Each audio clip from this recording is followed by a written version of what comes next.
पहला कारोबारी सत्र और शुरुआत पॉजिटिविटी के साथ हो रही है क्योंकि गिफ्ट निफ्टी दिखा रहा है पॉजिटिव संकेत और साथ ही साथ राहत की बात यह है कि जो ग्लोबल बाजारों से संकेत है वहां से भी फिलहाल तो कोई चिंता नहीं आ रही। डाउ फ्यूचर्स भी हरे निशान में ही है और इस बीच जो नतीजे आए हैं ओवर द वीकेंड वहां पे भी उसका विश्लेषण जब हमने किया तो एचडीएफसी बैंक के इनलाइन सेट ऑफ नंबर्स दिखे, विप्रो से भी निराशा नहीं हाथ आई और साथ ही अच्छे नतीजे ना ही सिर्फ विप्रो के बल्कि परसिस्टेंट सिस्टम के भी रहे। इसी पे चर्चा करेंगे कैसे रहे नतीजे और आज के लिए क्या होंगे बाजार के ट्रिगर्स अगले 2.5 घंटे। आपका स्वागत खरा सौदा में। मैं हूं सृष्टि शर्मा और मेरे साथ है मेरे सहयोगी अभिषेक और तमाम एक्सपर्ट्स को भी हमारे साथ जल्द ही जोड़ेंगे, पर उससे पहले आपको बता दें कि कौन से हैं वो 4 बड़े ट्रिगर्स जहां पे आज रहेगी बाजार की नजर। तो डाउ फ्राइडे को 211 अंक बढ़कर बंद हुआ, वहीं गिफ्ट निफ्टी अभी अब देखें तो 22,270 के पास है। एचडीएफसी बैंक और विप्रो के अनुमान के मुताबिक रहे हैं नतीजे, दोनों के ही एडीआर में बढ़त देखने को मिली। वहीं आज रिलायंस के नतीजों पर रहेगी नजर, जहां पे जियो रिफाइनरी कारोबार में क्या कुछ प्रदर्शन देखने को मिलता है उस पे भी हम विश्लेषण बताएंगे। साथ ही कुछ फार्मा काउंटर्स पे भी नजर रखिएगा। लॉरस लैब, इनके एक अहम एपीआई प्लांट को यूएसएफडीए से क्लीन चिट मिली है, कोई भी आपत्तियां जारी नहीं हुई हैं। साथ ही साथ लुपिन और जाइडस लाइफ को एक बड़ा अप्रूवल मिला है यूएस मार्केट से और दोनों की ही आई में एक सिग्निफिकेंट जंप इससे आ सकता है। तो उम्मीद है कि इन दोनों पे भी आज पॉजिटिव रिएक्शन दिखे। पर इसी के साथ और भी कई सारे काउंटर्स हैं जिन पे हम चर्चा जरूर करेंगे, पर इससे पहले ग्लोबल बाजारों का हाल जान लेते हैं। और अभिषेक, आपसे समझेंगे क्या कुछ चल रहा है ग्लोबल बाजारों में, क्योंकि राहत की बात तो ये भी है कि कम से कम आज जो है कोई भी नेगेटिव संकेत हमें देखने को नहीं मिल रहे हैं। तो बताइए अभिषेक कि किस तरीके का एक्शन दिख रहा है ग्लोबल मार्केट्स में। क्रूड में थोड़ी सी नरमी जरूर आई है, इसका मतलब ये लगाया जा रहा है कि जियोपॉलिटिकल टेंशंस जो है बहुत ज़्यादा नहीं है। साथ ही साथ डॉलर इंडेक्स की बात करें तो उसमें भी थोड़ी सी नरमी आई है। अभिषेक बताइए क्या कुछ देख रहे हैं हम ग्लोबल बाजारों में। निश्चित तौर पर सृष्टि जियोपॉलिटिकल टेंशन काफ़ी हद तक कम हुई है, उसको बाजार अब डिस्काउंट करके चल भी रहे हैं। और फ्राइडे का जो सेल ऑफ था एशियाई बाजारों में, शुरुआत हम एशियन मार्केट से ही कर लेते हैं, उससे काफ़ी हद तक उभरते हुए बाजार दिख रहे हैं। तमाम बाजारों को आप देखेंगे, चीन के या फिर हांगकांग के, कोरिया के, जापान के, ये तमाम बाजार आज बढ़त के साथ कारोबार कर रहे हैं। और अगर आप अमेरिकी बाजारों की अगर बात करें तो वहाँ पर हम थोड़ा सा अलग अलग ट्रेड देख रहे हैं, क्योंकि नेस्डेक में लगातार हम छठे दिन गिरावट देख रहे हैं। डाउ की बात करें तो डाउ में 2 दिन में हल्की हल्की तेजी हुई है, लगातार 2 दिन से तेजी वाला वहाँ पर हम सत्र देख रहे हैं। 211 अंक चढ़कर बंद हुआ है डाउ जोन्स। लेकिन नेस्डेक में जो गिरावट आ रही है उसके पीछे की बड़ी वजह यह है कि जो चिप शेयर्स हैं वहाँ पर लगातार कमजोरी है। मार्च 2020 के बाद एनवीडिया के शेयर में सबसे बड़ी गिरावट हमने देखी है, 10% ये शेयर टूटा है। और अगर हम महीने भर की बात करें तो महीने भर में करीब 20% के आसपास की गिरावट आ गई है। एक और कंपनी है चिप वाली, वो है सुपर माइक्रो के शेयर में हमने 23% के आसपास की गिरावट देखी है। तो ये यूएस में ये चाल है, क्योंकि नेस्डेक कमजोर है, डाउ में हम मजबूती का सत्र देख रहे हैं। इस हफ्ते की अगर हम बात करें तो जीडीपी के आंकड़े आएंगे, महंगाई के आंकड़े आएंगे और इस पर नजर रहेगी। और नतीजे की बात कर लें तो Tesla, Meta platforms, Microsoft, alphabet, तो जो आईटी जो दिग्गज हैं उनके नतीजे आएंगे और कहीं न कहीं ये संकेत भी देंगे कि आगे के लिए जो नेस्डेक की चाल रहेगी वो कैसी रहेगी। लेकिन अगर हम एशियाई बाजारों की बात करें, संकेत वहां से आज आपको ठीक ठाक ही दिखेंगे। अगर हम कुछ अन्य संकेतों की बात कर लें, डॉलर इंडेक्स 106 पर बरकरार है, सोना ऊपरी स्तरों से थोड़ा थोड़ा सा हल्का हुआ है, कॉमेक्स पर 2400 के डॉलर के नीचे कारोबार कर रहा है। लेकिन पिछले हफ्ते की जो तेजी थी क्रूड को लेकर भी नरमी है और कच्चे तेल का भाव अब हम कह सकते हैं कि ठीक ठाक कंफर्टेबल लेवल पर फिर से आ गया है। $86 के आसपास जाकर ब्रेंट क्रूड का भाव ट्रेड कर रहा है। तो क्रूड में नरमी है, अमेरिकी बाजारों में मिक्स्ड क्यूज हैं। एशिया से हम देख रहे हैं कि आज संकेत ठीक ठाक हमें देखने को मिल रहे हैं, क्योंकि सारे बाजार आज ऊपर ही कारोबार कर रहे हैं। और गिफ्ट निफ्टी भी हम देख रहे हैं कि करीब 150 अंकों के आसपास की मजबूती है, 22,250 के ऊपर जाकर गिफ्ट निफ्टी भी कारोबार कर रहा है। अब यहाँ से ये समझ लेते हैं कि एफआईज डीआईएस के आंकड़े कैसे हैं और आपको निफ्टी में और निफ्टी बैंक में किस तरह से ट्रेड करना है। शुरुआत कर लेते हैं एफआईज की लॉन्ग होल्डिंग के आंकड़ों से। डिब्बी बताइए संकेत किस तरह से हैं? देखिए मार्केट के अंदर पहले लॉन्ग से एकदम स्पीड से घटे। आप छुट्टी पे थे तो उससे पहले मैं बताया तो बाजार में बहुत तेज़ी से एक डिप आया और उस डिप के बाद में जो इसमें इंस्टीट्यूशनल का सेल ऑफ था वो बहुत खतरनाक था। सृष्टि हमारे साथ थी, हमने सृष्टि को भी ये बात सामने नोटिस करवाई थी, ये गवाह भी होंगी कि देखिए मार्केट के अंदर अभी आप रुक जाइएगा। हमने बहुत समय तक रोका, लेकिन जिस दिन जब फ्राइडे का गैप डाउन हुआ उस दिन हमने खुल के आपके सामने ये बात रखी कि आप चाहें तो एक बार एक राउंड की पोजीशंस ले भी सकते हैं। जिनके पास ज़्यादा लेने की कैपेसिटी है उन्होंने लिया, ना केवल इंट्राडे गेन हुआ, अब वो कैरी फॉरवर्ड भी कर सकते हैं। आज गिफ्ट निफ्टी 150 पॉइंट ऊपर दिख रहा है। इसके पीछे की मैं वजह एफआईज को फिर से मान सकता हूँ। देखिए मैं एक चीज़ आपको बहुत क्लियर कर दूँ, एफआईज के नंबर की वेटेज को आप कभी भी इग्नोर ना करें। भले हम डीआईएस में ठीक है, हम स्ट्रॉन्ग है, इसमें कोई दो राय नहीं है, हम अपने आप को बचा के ले आते हैं। बार बार जो छोटे मोटे पुल बैक आपको मिलते हैं ना, एक डीप कट के बाद डीआईएस का ही कमाल होता है, लेकिन उसके बावजूद एफआईज आपके स्विंग और आपके मूड को, मार्केट को टेस्ट करवाने में बहुत इंपॉर्टेंस रोल रखते हैं। इनकी होल्डिंग करीब 33% से बढ़कर 35% के आसपास की हो चुकी है। रिटेल की होल्डिंग में किसी तरह का कोई बदलाव नहीं है। इनकी होल्डिंग करीब 63% के आसपास की लॉन्ग है। इनके हाथ में ज़्यादा बड़ा माल जा चुका है और थोड़ा आप संभल कर रहना चाहिए जब तक ये रिटेल की होल्डिंग कम नहीं होती है। डीआईएस की होल्डिंग भी आपको बता देता हूँ, इनके पास होल्डिंग है करीब 38% की, तो 63% रिटेल के पास लॉन्ग है, 38% डीआईएस के पास लॉन्ग है और करीब 35% एफआईज के लॉन्ग है। सिर्फ एफआईज की 2% की पोजीशंस बढ़ी है और सबकी जस के तस है। अभी भी मेजॉरिटी हिस्सा रिटेल के हाथ में, रोल ओवर नहीं हुआ, रोल ओवर तक सिर्फ 29 से 30% का चल रहा है। इस बार निफ्टी और बैंक निफ्टी की एक्सपायरी फिर से अलग अलग होगी हमेशा की तरह। अब 24 तारीख को बैंक निफ्टी एक्सपायर करेगा, 25 तारीख को निफ्टी एक्सपायर करेगा। तो उम्मीद करते हैं जब रोल ओवर आएगा तो उसमें एफआईज का पार्टिसिपेशन का नंबर भी आपको दिखेगा। ये नंबर बढ़ते हुए क्रम में दिखा तो आप वन ऑफ द मतलब अच्छी रिकवरी के साथ बंद करेंगे इस सीरीज़ को। अगर ये नंबर नहीं बढ़ा तो आप वापस से रीटेस्ट करने के लिए भी जा सकते हैं। तो इसलिए आज का दिन रोल ओवर के नंबर्स पे और एफआईज के नंबर पे, दोनों पे आपको ज़्यादा ध्यान देना चाहिए। ठीक है, रोल ओवर और एफआईज की होल्डिंग, इस पर ध्यान देने की ज़रूरत है। अब आ जाते हैं जरा बाजार पर, निफ्टी पर, और निफ्टी की लॉन्ग पोजीशन की बात करते हैं। लगातार 4 सत्र की कमजोरी के बाद हमने देखा कि शुक्रवार को एक रिबाउंड वाला सेशन बाजार में देखा। 22,150 के आसपास की क्लोजिंग हमने देखी डिम्पी। तो लॉन्ग वाले जो ट्रेडर्स हैं, क्या उनका उत्साह थोड़ा सा बढ़ा होगा? और किसी को अगर फ्रेश लॉन्ग करना है तो आज के लिए आपकी तरफ से राय क्या होगी, क्योंकि ग्लोबल संकेत ठीक ठाक ही दिख रहा है? देखिए, ये जो आपको 150 पॉइंट अभी निफ्टी के अंदर दिख रहे हैं तेज़ी के, सिर्फ 150 पॉइंट नहीं है, एक्चुअली में 300 पॉइंट है, क्योंकि गिरावट के साथ हम खुले थे शुक्रवार को। अमूमन क्या होता है, तेज़ी होती है और 2 दिन का गैप होता है, हम शॉर्ट टर्म मेमोरी लॉस से हमको पता नहीं चलता कि बाजार कहाँ तक डिप मार के आया हुआ है। बाजार ने 21,800 तक के डिप मारे हुए हैं बॉस, और उसके बाद से पुल बैक दिखा के आपको 22,150 के आसपास बंद किया हुआ है। तो इसलिए बाजार के जो शुक्रवार का मूव था ना, अपने आप में ऐतिहासिक और बहुत ही बढ़िया और शानदार मूव था। मैं बोलूँगा कि शुक्रवार को एक अपॉर्चुनिटी भी थी और शुक्रवार को मार्केट के पास डाटा भी कुछ ऐसा बन गया था कि आप एक पुल बैक का ट्रेड बढ़िया से ले सकते थे, और मिला भी आपको, और मार्केट ने प्रूव भी करके दिखाया। मेरे को तो ये था कि सिर्फ गिरावट ही खत्म करेगा, लेकिन 150 पॉइंट ऊपर लेके आएगा, ये मेरी कैलकुलेशंस में भी नहीं था कि एक ही दिन में ऐसा हो जाएगा कि 150 पॉइंट ऊपर भी जाके हम बंद होंगे। बट बाद में इसको छोड़ देते हैं। अब आते हैं नए पे। आपका जो क्वेश्चन है कि पुराने और नए वालों को क्या करना चाहिए, देखिए शुक्रवार को जिनके पास ये पोजीशन आई है ना, वो मान लीजिए one of the luckiest person है अप्रैल सीरीज के, क्योंकि उन्होंने डिप पे बॉट किया है। मेरा अपनी कैलकुलेशन ये कहती है कि 22,000 या 21,800 को हम वापस टेस्ट करने के लिए नहीं जा रहे हैं, इस सीरीज में नहीं जा रहे हैं। 25 तारीख की डेरिवेटिव एक्सपायरी है निफ्टी की, हाँ बैंक निफ्टी की 24 को है, 25 तारीख की निफ्टी की डेरिवेटिव एक्सपायरी है। आज हो गए 22, 23, 24 और 25वां ट्रेड, यानी कि 4 दिन। इन 4 दिन में मेरे को लगता नहीं कि 21,800 और 22,000 को तोड़ने की बाजार को कोई जल्दी है।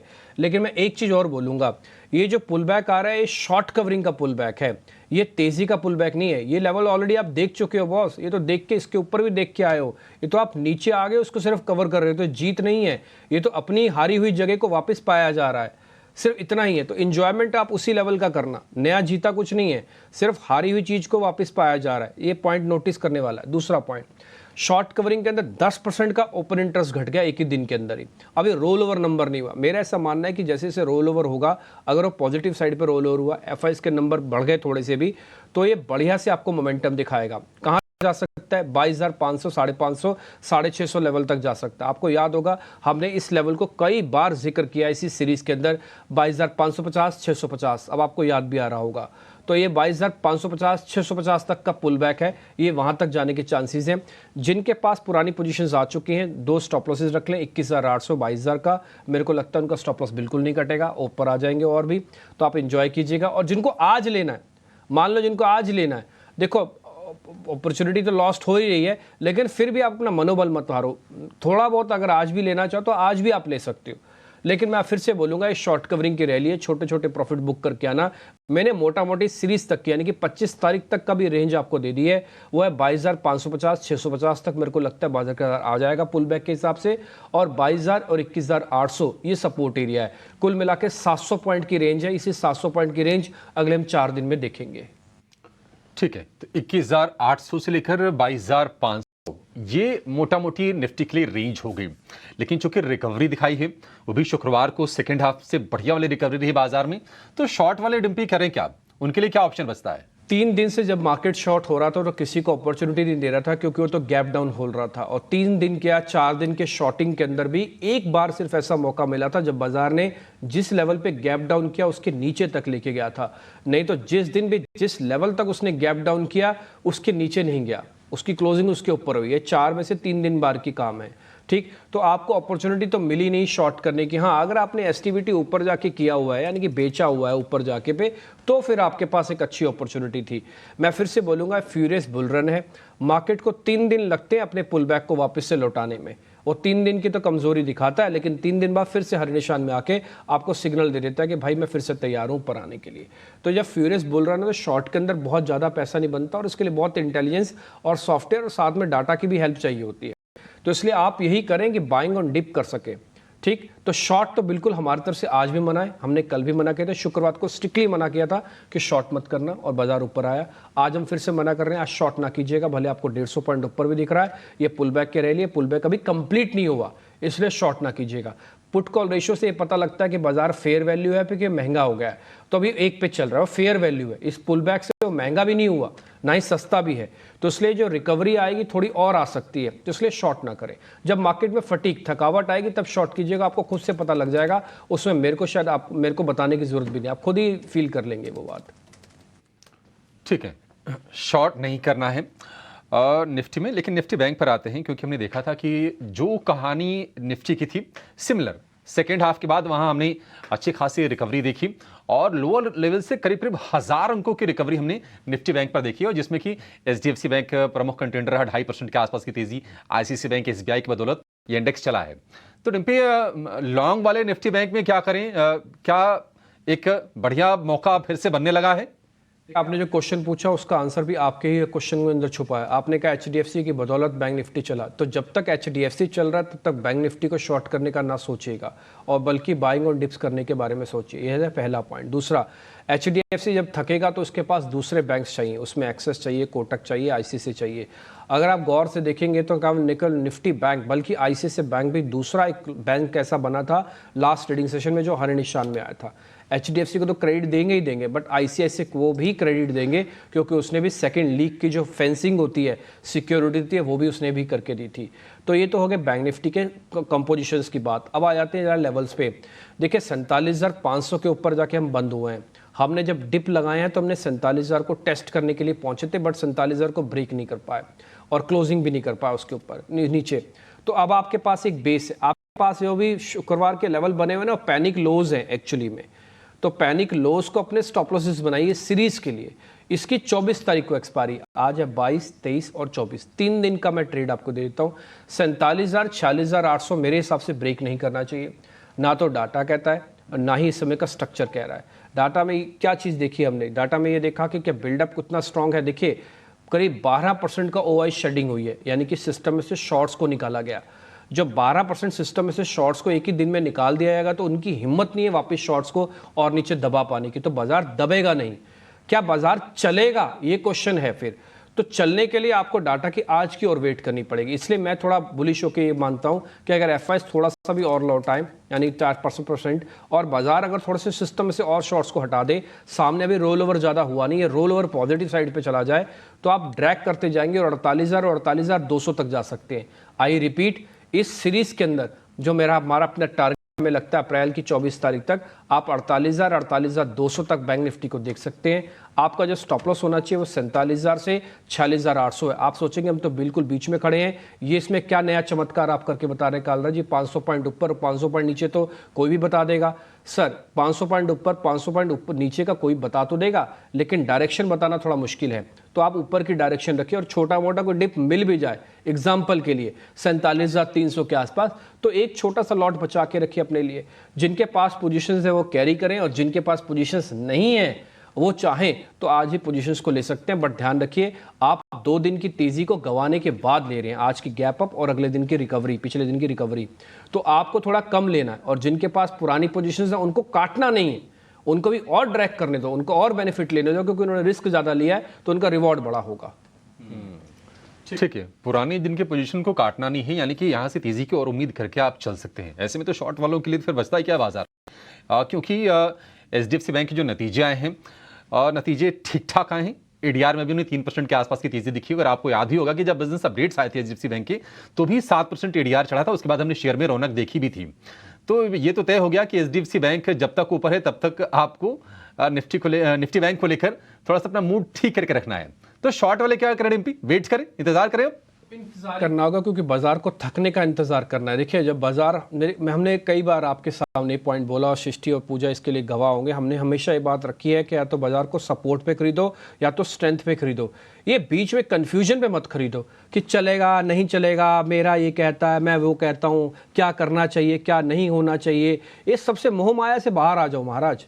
आपको सिर्फ 2 ही चीज़ों पे ध्यान रखना है। पहला, या तो मेरे को सपोर्ट दिखाओ कि ये मेरे इंपॉर्टेंट सपोर्ट है, डाटा सपोर्ट मेरे को ये कहता है मैं रिस्क लेने के लिए तैयार हूं क्योंकि मेरे को पता है ना सपोर्ट है। या तो मेरे को स्ट्रेंथ दिखाओ, ताकत दिखाओ। बाजार ने शुक्रवार को ना केवल सपोर्ट दिखाया, स्ट्रेंथ भी दिखाई थी, इसलिए मेरा कॉन्फिडेंस एक नॉच ऊपर उठा हुआ है। इसलिए मैं तेजी के बारे में थोड़ा सा भी और भी आपको कह रहा हूं, क्योंकि उस दिन उसने सपोर्ट भी लिया और स्ट्रेंथ भी शो की एक ही दिन में। तो आज आपको फिर से गैप मिल रहा है, फिर सोमवार का दिन है और कई बार मैंने आपको नोटिस कराया सोमवार और मंगलवार को जो टिपिकली पोजीशंस रहती है ना, तो मार्केट इसको लेता चलता आगे ड्रैग करता जाता है। ये आप कई बार का डाटा चेक करेंगे तो आपको खुद से आइडिया लगेगा। तो इसलिए शॉर्ट ना करें बैंक निफ्टी को। एक और चीज, बैंक निफ्टी में खुद अभी आपने कहा कि एचडीएफसी के नंबर ठीक है, उसका एडीआर ऊपर है। अगर एचडीएफसी बैंक अपने आज की कुल मिला के गैप की बढ़त को भी मेंटेन रख लेना, सिर्फ गैप की बढ़त को भी मेंटेन, तो कोई बड़ी बात नहीं। 48,000 आज में आपको दिख जाए, जिसके बारे में आपको सीरीज का टारगेट दे रहा हूं। तो इसलिए आप इसका फायदा उठाइएगा, शॉर्ट करने से थोड़ा भी बचे। ठीक है, तो निफ्टी में भी शॉर्ट करने से बचें और निफ्टी बैंक में भी शॉर्ट करने से बचें। और उस दोनों के बीच में जो एक कॉमन चीज है वो है एचडीएफसी बैंक, क्योंकि अगर एचडीएफसी बैंक का मूड ठीक है तो निफ्टी का मूड भी आमतौर पर हम देखते हैं कि ठीक ही रहता है। चलिए अब ये बताते हैं आपको कि एफएनओ के बैन वाले शेयर्स कौन से हैं। शेयरों की संख्या थोड़ी सी कम हुई है, क्योंकि नाल्को, हिंदुस्तान कॉपर और जीएनएफसी ये शेयर बाहर आए हैं। एक एंट्री हुई है वो है बायोकॉन की। तो टोटल जो शेयर है उनकी संख्या है 9, उसमें Balrampur Chini, Bandhan bank, Exide, Biocon, Vodafone Idea, Metropolis, Piramal enterprises, SAIL और जी। ये 9 शेयर आज एफएनओ के बैन में रहेंगे। इन पर आपको खास ध्यान रखने की जरूरत है। अब अपने एक्सपोर्ट्स की तरफ चलेंगे और हमारे साथ जुड़ गए हैं सोनी पटनायक और अंशुल जैन। सोनी जी और अंशुल जी, आप दोनों का बहुत शुक्रिया, स्वागत है टी9 स्वदेश पर। एक व्यू सोनी आपसे जरा निफ्टी पर चाहेंगे, आपकी रीडिंग क्या कहती है और आज किस तरह का ट्रेड लेना चाहिए? गुड मॉर्निंग अभिषेक जी, डिम्पी जी, सारे दर्शकों को। देखिए निफ्टी में हम देखेंगे तो फ्राइडे को काफी अनएक्सपेक्टेड मूव रहा। सब को ब्रेक किया 21,800 इंट्राडे बेसिस पे भी ब्रेक किया गैप डाउन के थ्रू, बट काफी टाइम पे वहीं पे सस्टेन करके वहां से रिकवरी दिखाई है। क्लोजिंग बेसिस पे हम देखेंगे तो वीकली क्लोजिंग 22,000 के ऊपर सस्टेन रहा है, बट अभी भी ये मुझे लगता है कि 22,300 22,400 एक रेंज रहेगा जहां पे सप्लाई जोन वहां पे आपको नजर आ सकता है। सो थोड़ा सा कॉशियसली ट्रेड होना चाहिए, क्योंकि आज अगर गिफ्ट निफ्टी 150 पॉइंट ऊपर ऑलरेडी दिखा रहा है, यानी कि निफ्टी करीबन वहीं के आसपास 22,250 22,300 300 के रेंज के आसपास अगर ओपन होता है तो वहां पे हल्की सी उसको सप्लाई जोन फेस हो सकता है। मेरे ख्याल से फ्रेश लॉन्ग्स आपको कंफर्टेबली तभी इनिशिएट करना चाहिए अगर 22,400 के ऊपर सस्टेन करता है। ये लास्ट वीक एक्सपायरी वीक है, डेफिनेटली जैसे कि डिम्पी जी ने काफी अच्छे से ऑलरेडी एनालाइज करके कहा है कि ये वीक में हमको रोल ओवर्स के ऊपर थोड़ा ध्यान देना चाहिए, हमको वही तभी जाके पता चलेगा कि फर्दर ट्रेंड कहाँ से हो सकता है। मेरे ख्याल से निफ्टी का ट्रेंड जो रहेगा वो काफी हद तक डिपेंडेंट रहेगा बैंक के ऊपर, बिकॉज बैंक निफ्टी मेरे ख्याल से बहुत ज्यादा यहाँ पे ब्रेकडाउन दिखाया नहीं था। 46,600 से एक अच्छे सपोर्ट के साथ वीकली क्लोजिंग 47,500 के ऊपर ही दिखाया है। काफी स्ट्रॉन्ग रिकवरी बैंक निफ्टी ने दिखाया है। सो मेरे ख्याल से अगर बैंक निफ्टी का सप्लाई जोन है 40,000 4200 उसके ऊपर अगर सस्टेन करता है तो वो हेल्प करेगा निफ्टी को भी अपने कंजेशन को ब्रेक करने के लिए। सो बहुत एक्सटेंड तक बैंक निफ्टी के ऊपर आज डिपेंड है। अगर अपने सप्लाई जोन 40,000 4200 को क्रॉस कर पाता है बैंक निफ्टी, आपको वहां पे 49,000 की तरफ दोबारा जाते हुए नजर आएगा। So nifty is quite dependent on bank nifty. मेरे ख्याल से थोड़ा ओपनिंग के बाद वेट कीजिए, कॉशियसली सस्टेन होने दीजिए गैप अप को, उसके बाद आप देख सकते हैं 21,800 अभी के लिए तो क्रूशियल सपोर्ट है ही on closing basis. So risk reward ratio अनुसार आज के लिए आपको फ्रेश एक्शनेबल का ट्रेड करंट लेवल पे बाय करने के लिए सलाह नहीं है, बट वेट एंड वॉच कीजिए। ठीक है, तो गैप अप के साथ हम शुरुआत कर रहे हैं। इस गैप को अगर हम सस्टेन करते हैं या ऊपर की तरफ और बिल्ड ऑन करते हैं, बैंक निफ्टी से सहारा मिलता है, तभी आप फ्रेश लॉन्ग्स इनिशिएट करिए। पर फिलहाल वेट एंड वॉच की स्थिति में इंडेक्स पे नजरिया आ रहा है सोनी का। पर चलिए अब अपने एक्सपर्ट्स की तरफ से जानते हैं कि स्टॉक स्पेसिफिक एक्शन वो कहाँ पे देख रहे हैं, कौन से हैं उनके आज मॉर्निंग पिक्स। और इसी के साथ अंशुल, सबसे पहले आपसे समझना चाहेंगे, बताइए कहाँ पे हैं आज आपके ट्रेड्स। Very good morning. नमस्कार शशि जी, नमस्कार डिम्पी जी, नमस्कार अभिषेक जी।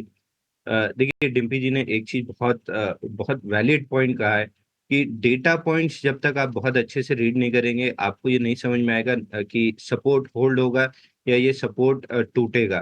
तो थोड़ा सा 2-3 डेटा पॉइंट मैं आपको दे देता हूँ। 5 दिन का एडवांस डिक्लाइन देखें तो पिछले 4 दिन से हम 450 नेगेटिव रीडिंग में चल रहे हैं, और जनरली जब 400 के नीचे हम सस्टेन करते हैं मार्केट में बड़ा बाउंस बैक बनता है। फ्राइडे उसकी शुरुआत हुई थी, आज कंटिन्यूएशन मूव मिला। पिछले 4 में से 3 दिन देखें तो 28% स्टॉक ऐसे हैं जिनकी आरएसआई ओवरसोल्ड है, और एक दिन ऐसा था जहां 44% स्टॉक्स ओवरसोल्ड थे, तो भी मार्केट ओवरसोल्ड था, बाउंस बैक आना था। दूसरा मैंने इंडिकेट किया था एफआईआई की नेट पोजीशंस। जब भी 1.25 लाख कॉन्ट्रैक्ट से एफआईआई की पोजीशन शॉर्ट जाती है वहां से मार्केट बाउंस बैक करता है। नया हाई बने ना बने एक शार्प बाउंस जरूर आता है। और फ्राइडे जब हम ओपन हुए थे तो लगभग 1,20,000 कॉन्ट्रैक्ट के आसपास थे, और क्लोज भी हम 1,03,000 कॉन्ट्रैक्ट के आसपास हुए हैं, जो कि ओवरसोल्ड रीडिंग के आसपास ही है। तो बाउंस बैक कंटिन्यू रहेगा यहाँ से और मार्केट में थोड़ी सी तेजी बनी रहेगी। तो निफ्टी में एक गैप छूटा हुआ है 22,400 के आसपास, तो 22,400 तक ये मार्केट बाउंस कर सकता है। बैंक निफ्टी में 48,300 के आसपास गैप छूटा हुआ है, वो गैप फिल करने के लिए बैंक निफ्टी भी ऊपर जाएगा, तो बैंक निफ्टी में 48,300 तक के लेवल मिल सकते हैं। इसलिए मैं दोनों बाई कॉल दूंगा, एक फ्यूचर एंड ऑप्शन के काउंटर से दूंगा। बजाज फाइनेंस वीकली चार्ट पे देखें तो हैमर कैंडल की फॉर्मेशन है, 2 वीक के लो के नीचे कंप्लीटली जो वीक लॉन्ग्स थे उनको शेक करके ऊपर आया है और हैमर कैंडल के साथ क्लोजिंग किया है। अगर इसको फॉलो थ्रू मूव मिलता है तो नियर अबाउट 7600 रुपए तक के टारगेट मिलते हैं, बट 7115 करंट मार्केट प्राइस पे बाय करना चाहिए। 7,065 का स्टॉप लॉस रहेगा और इमीडिएट टारगेट 7,250 का रहेगा, क्योंकि वहां पे एक माइनर रेजिस्टेंस है। दूसरा मिड कैप काउंटर बाय दूंगा असल ASAL। इसमें वीकली चार्ट पे देखें 104 हफ्ते का बेस बना हुआ है, बड़ा कप एंड हैंडल पैटर्न है। राइट साइड एक्सट्रीमली टाइट था, 6 हफ्ते की एकदम कॉन्ट्रैक्टेड बार्स थी, और प्रीवियसली 2 टाइट वीक से ब्रेकआउट देके चला है। लास्ट वीक भी ऑलमोस्ट इनसाइड बार थी, तो यहाँ से बाय करके चलना चाहिए 760 के अराउंड। 730 का स्टॉप लॉस रहेगा, 810 का पेसिमिस्टिक टारगेट रहेगा। 3 से 4 महीने अगर इस स्टॉक को समय दे देते हैं तो लगभग 950 रुपए का टारगेट ये आराम से दे देगा। तो ये 2 बाई कॉल रहेंगे मेरी तरफ से। ठीक है, तो ऑटो स्टैंपिंग्स यहाँ पे आपको रखनी है नज़र, और साथ ही साथ बजाज फाइनेंस यहाँ पे अंशुल की कॉल आती हुई, दोनों ही बाय रिकमेंडेशंस हैं। पर सोनी, अब आपसे समझना चाहेंगे, बताइए स्टॉक स्पेसिफिक ट्रेड्स आप कहाँ पे सुझाएंगे? Good morning Srishti ji. Good morning. मेरा स्टॉक आज एक ही रहेगा क्योंकि मैं थोड़ा सा यहाँ पे गैप अप के थ्रू एक कॉशियस नोट मेंटेन करना चाहूंगी जब तक लेवल्स क्रॉस नहीं हो जाते हैं। सो एक कॉल है वो है हिंदुस्तान एरोनॉटिक्स HAL पे। हमने देखा है कि फ्राइडे को क्लोज किया है और डेली चार्ट से एक बुलिश एंगल्फिंग कैंडल पैटर्न बनाया है, प्लस काफी एग्रेसिव लॉन्ग्स भी बने हैं HAL में, और वहां पे एक उसका रेजिस्टेंस है 35 3750 3760 के अराउंड। उसको अगर ब्रेक करता है तो वो डेफिनेटली 3850 4000 के लेवल्स भी जा सकता है। आपको यहाँ पे स्टॉप लॉस मेंटेन करना है, 3600 का आप मेंटेन कर सकते हैं स्टॉप लॉस। पहला टारगेट 3850 रहेगा। अगर उसको क्रॉस करके सस्टेन करता है तो एक एक्सटेंड रैली आपको टुवर्ड्स 4000 भी नजर आ सकती है। सो आप उसको दो फेज में ले सकते हैं। पहला 3850 का टारगेट है, वहां पे आप पार्शियल प्रॉफिट बुक कर सकते हैं और स्टॉप लॉस को ट्रेल भी कर सकते हैं जब वो हिट होता है। अगर व्यू सही जाता है और उसके ऊपर सस्टेन करता है तो आपको एक सेकंड एक्सटेंडेड टारगेट टुवर्ड्स 4000 मिलेगा, बट वो एक पोजिशनल प्ले रहेगा। सो आई थिंक काफी स्ट्रॉन्ग पिक लग रहा है on charts and derivative data, and most likely एक मे सीरीज का भी एक stock stock of the month बन सकता है। सो आपको यहाँ पे कैरी भी कर सकते हैं to the next series. Okay ठीक है, सोनी के ट्रेड आपको यहाँ पे दिख गए होंगे। हिंदुस्तान एरोनॉटिकल्स बहुत बढ़िया ट्रेड है और मैं बताऊँ इसकी वजह से उन्हें आज नहीं दे रही है, बल्कि अगर आप 2 दिन पहले भी सोनी पटनायक को सुन रहे हैं, जब 12 बजे के शो में सुना या फिर आगे भी कहीं सुना है, तो उन्होंने तब भी हिंदुस्तान एरोनॉटिकल्स के बारे में बताया। और ये जो गेन 2% 2.5% का ना, ये भी उनको ही क्रेडिट जाएगा, क्योंकि उन्होंने उस समय हिंदुस्तान एरोनॉटिकल्स के बारे में बात की थी जिस समय ये बेस अभी बनाना शुरू ही हो रहा था। तो अर्ली स्पॉटिंग जिसे कहते हैं ना कि जल्दी जल्दी पहले चेक कर लेना, उसके लिए क्रेडिट जाता है पूरी तरह से सोनी पटनायक को। सोनी जी बहुत बढ़िया आपका शेयर रहा हिंदुस्तान एरोनॉटिकल्स। साथ ही मैं कुछ एक और ट्रेड भी आपको जो अंशुल सर ने भी दिए हैं जरा उनके भी दिखाऊंगा। उनका एक बजाज दिया गया शेयर है, जरा वो भी स्क्रीन पे लेके सारे शेयर्स घुमा दीजिए हिंदुस्तान एरोनॉटिकल्स। और अंशुल सर का जो एक बजाज फाइनेंस है ये इंपॉर्टेंट है, आप यहाँ पे एक बार देख सकते हैं सौदा, ये 7250 तक ये हो सकता है गैप के साथ भी खुले। इसकी क्लोजिंग भी काफ़ी अच्छी हुई है। और इसके अलावा एक और शेयर जो उन्होंने क्लोजिंग बेसिस पे दिया है, उसमें जो टारगेट दिया 810 रुपये का, वो शेयर भी जरा स्क्रीन पे एक बार दिखा दीजिएगा। तो ये सभी के सभी ट्रेड आपकी लिस्ट में आ जाने चाहिए। आगे बढ़े, जरा कुछ खबरों वाले शेयर्स भी ले आते हैं और साथ ही आप कुछ अपडेट भी लेके आते हैं, जैसे कि रिजल्ट्स के अपडेट्स है। तो एक काम करते हैं, पहले जरा रिजल्ट्स के अपडेट अब समझ लेते हैं। शरद मेरे सहयोगी मेरे साथ जुड़ रहे हैं बताने के लिए। शरद बताएं आप। जी बिल्कुल, पहले निफ्टी के अर्निंग्स से हम फोकस करते हैं। सबसे पहला है विप्रो, यहाँ पे सीसी रेवेन्यू ग्रोथ जो है 0.4% था, अनुमान के मुताबिक आया है। और ओवरऑल जो नतीजे भी हैं आप कह सकते हैं largely in line to good set of numbers Wipro के लिए देखने मिले। और वही हमने विप्रो के ADR में भी देखा, एक अच्छी उछाल जो है ओवर द वीकेंड देखने मिली है। हालांकि जो गाइडेंस है वित्त साल 2025 के पहले क्वार्टर के लिए वो थोड़ी सी वीक है। HDFC बैंक भी फोकस में रहेगा, यहाँ पे जो है स्ट्रॉन्ग सेट ऑफ नंबर्स जो है आप कह सकते हैं आए हैं। NI के लेके पैट में थोड़ी सी मिस आई है, बट जो ओवरऑल है वो कहेंगे इनलाइन सेट ऑफ नंबर्स देखने मिला। और एसेट क्वालिटी जो है वो भी स्टेबल रही है। निफ्टी अर्निंग्स के अलावा जियो फाइनेंशियल भी फोकस में रहेगा, यहाँ पे नेट इंटरेस्ट इनकम लगभग 4% बढ़ा है और पैट में भी जो है 6% का उछाल आया है। तो हमारा चौथा स्टॉक रहेगा आयरेडा, यहाँ पे interestingly strong set of numbers आए हैं। अगर आप ईयर ऑन ईयर बेसिस पे कंपेयर करें तो लगभग 35% से 33% का ग्रोथ जो है टॉप लाइन और बॉटम लाइन रेस्पेक्टिवली देखने मिला। HDFC AMC जो है थोड़ी सी कमज़ोर नतीजे कहेंगे, अनुमान से थोड़े कम नंबर्स आए हैं अक्रॉस द पैरामीटर्स। अगर आप रेवेन्यू ले लीजिए, पैट ले लीजिए या मार्जिन्स ले लीजिए, थोड़ी प्रेशर ज़रूर आई है। लेकिन जो स्टॉक आज दिन के ट्रेड में फोकस में रहेगा, जो टर्न अराउंड परफॉर्मेंस आई है, वो है स्टर्लिंग विल्सन रिन्यूएबल एनर्जी का। 4 साल के बाद जो है पहली बार कंपनी प्रॉफिटेबल हुई है। उनके ऑपरेटिंग कैश फ्लोज में इंप्रूवमेंट आया है, डेट में भी अच्छी रिडक्शन हुई है और एक सिग्निफिकेंट अपग्रेड्स का भी एक्सपेक्टेशन से आने वाले दिनों में। और स्टॉक में जो है आप कह सकते हैं ऑपरेशनल नंबर्स भी बहुत स्ट्रॉन्ग आए हैं। 1000 करोड़ के ऊपर का जो है आय भी आया है, 12 गुना बढ़ा है। तो ये स्टॉक को ज़रूर अपने रडार में रखिएगा, जो आज दिन के ट्रेड में स्टॉक में अच्छी मूवमेंट आ सकती है। ओके, बहुत बहुत शुक्रिया शरद ये रिजल्ट से लेकर पूरे हाइलाइट्स देने के लिए। पर इसी के साथ ये भी बताइए कि खबरों वाले शेयर्स कौन से हैं, कहाँ पे दिखेगा एक्शन। Good morning. जी बिल्कुल सृष्टि, GSPL फोकस में रहेगा, यहाँ पे जो है एक्शन नेगेटिव साइड में देखने मिल सकता है। इनके जो ग्रिड की टैरिफ रेट है और रेगुलेटरी अथॉरिटीज़ 47% से ज़्यादा की गिरावट कर दी है और ये जो चेंजेस है पहले मई को आएगी। और ऑफ कोर्स यहाँ पे ब्रोकरेजेस की भी बड़ी डाउनग्रेड्स भी देखने मिल रही है। लुपिन बात करेंगे और ऑफ कोर्स लुपिन के अलावा जाइडस लाइफ भी, ये दोनों ही स्टॉक फोकस में रहेंगे। ये जो है अमेरिका में ब्लैडर ट्रीटमेंट की ड्रग को लॉन्च करने वाले हैं।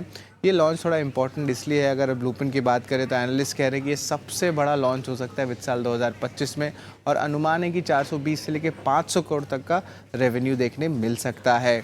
हमारा तीसरा स्टॉक रहेगा रामकृष्णा फोर्जिंग्स, और यहाँ पे जो है 400 करोड़ का जो एक ऑर्डर टेस्ला का आया है वो अभी ऑन होल्ड पे रखा गया है। ओवर द वीकेंड जो है इलन मस्क ने भी ट्वीट किया था कि उनकी जो भारत के दौरा है वो थोड़ा अब डिले हो जाएगा, अब later part of the year में जो है उन्होंने कहा वो भारत आएंगे, तो उसके कारण ऑफ कोर्स जो सेंटिमेंट है ऑटो एंसिलरी स्टॉक्स का उसका भी थोड़ा अब नेगेटिव टर्न हो गया है।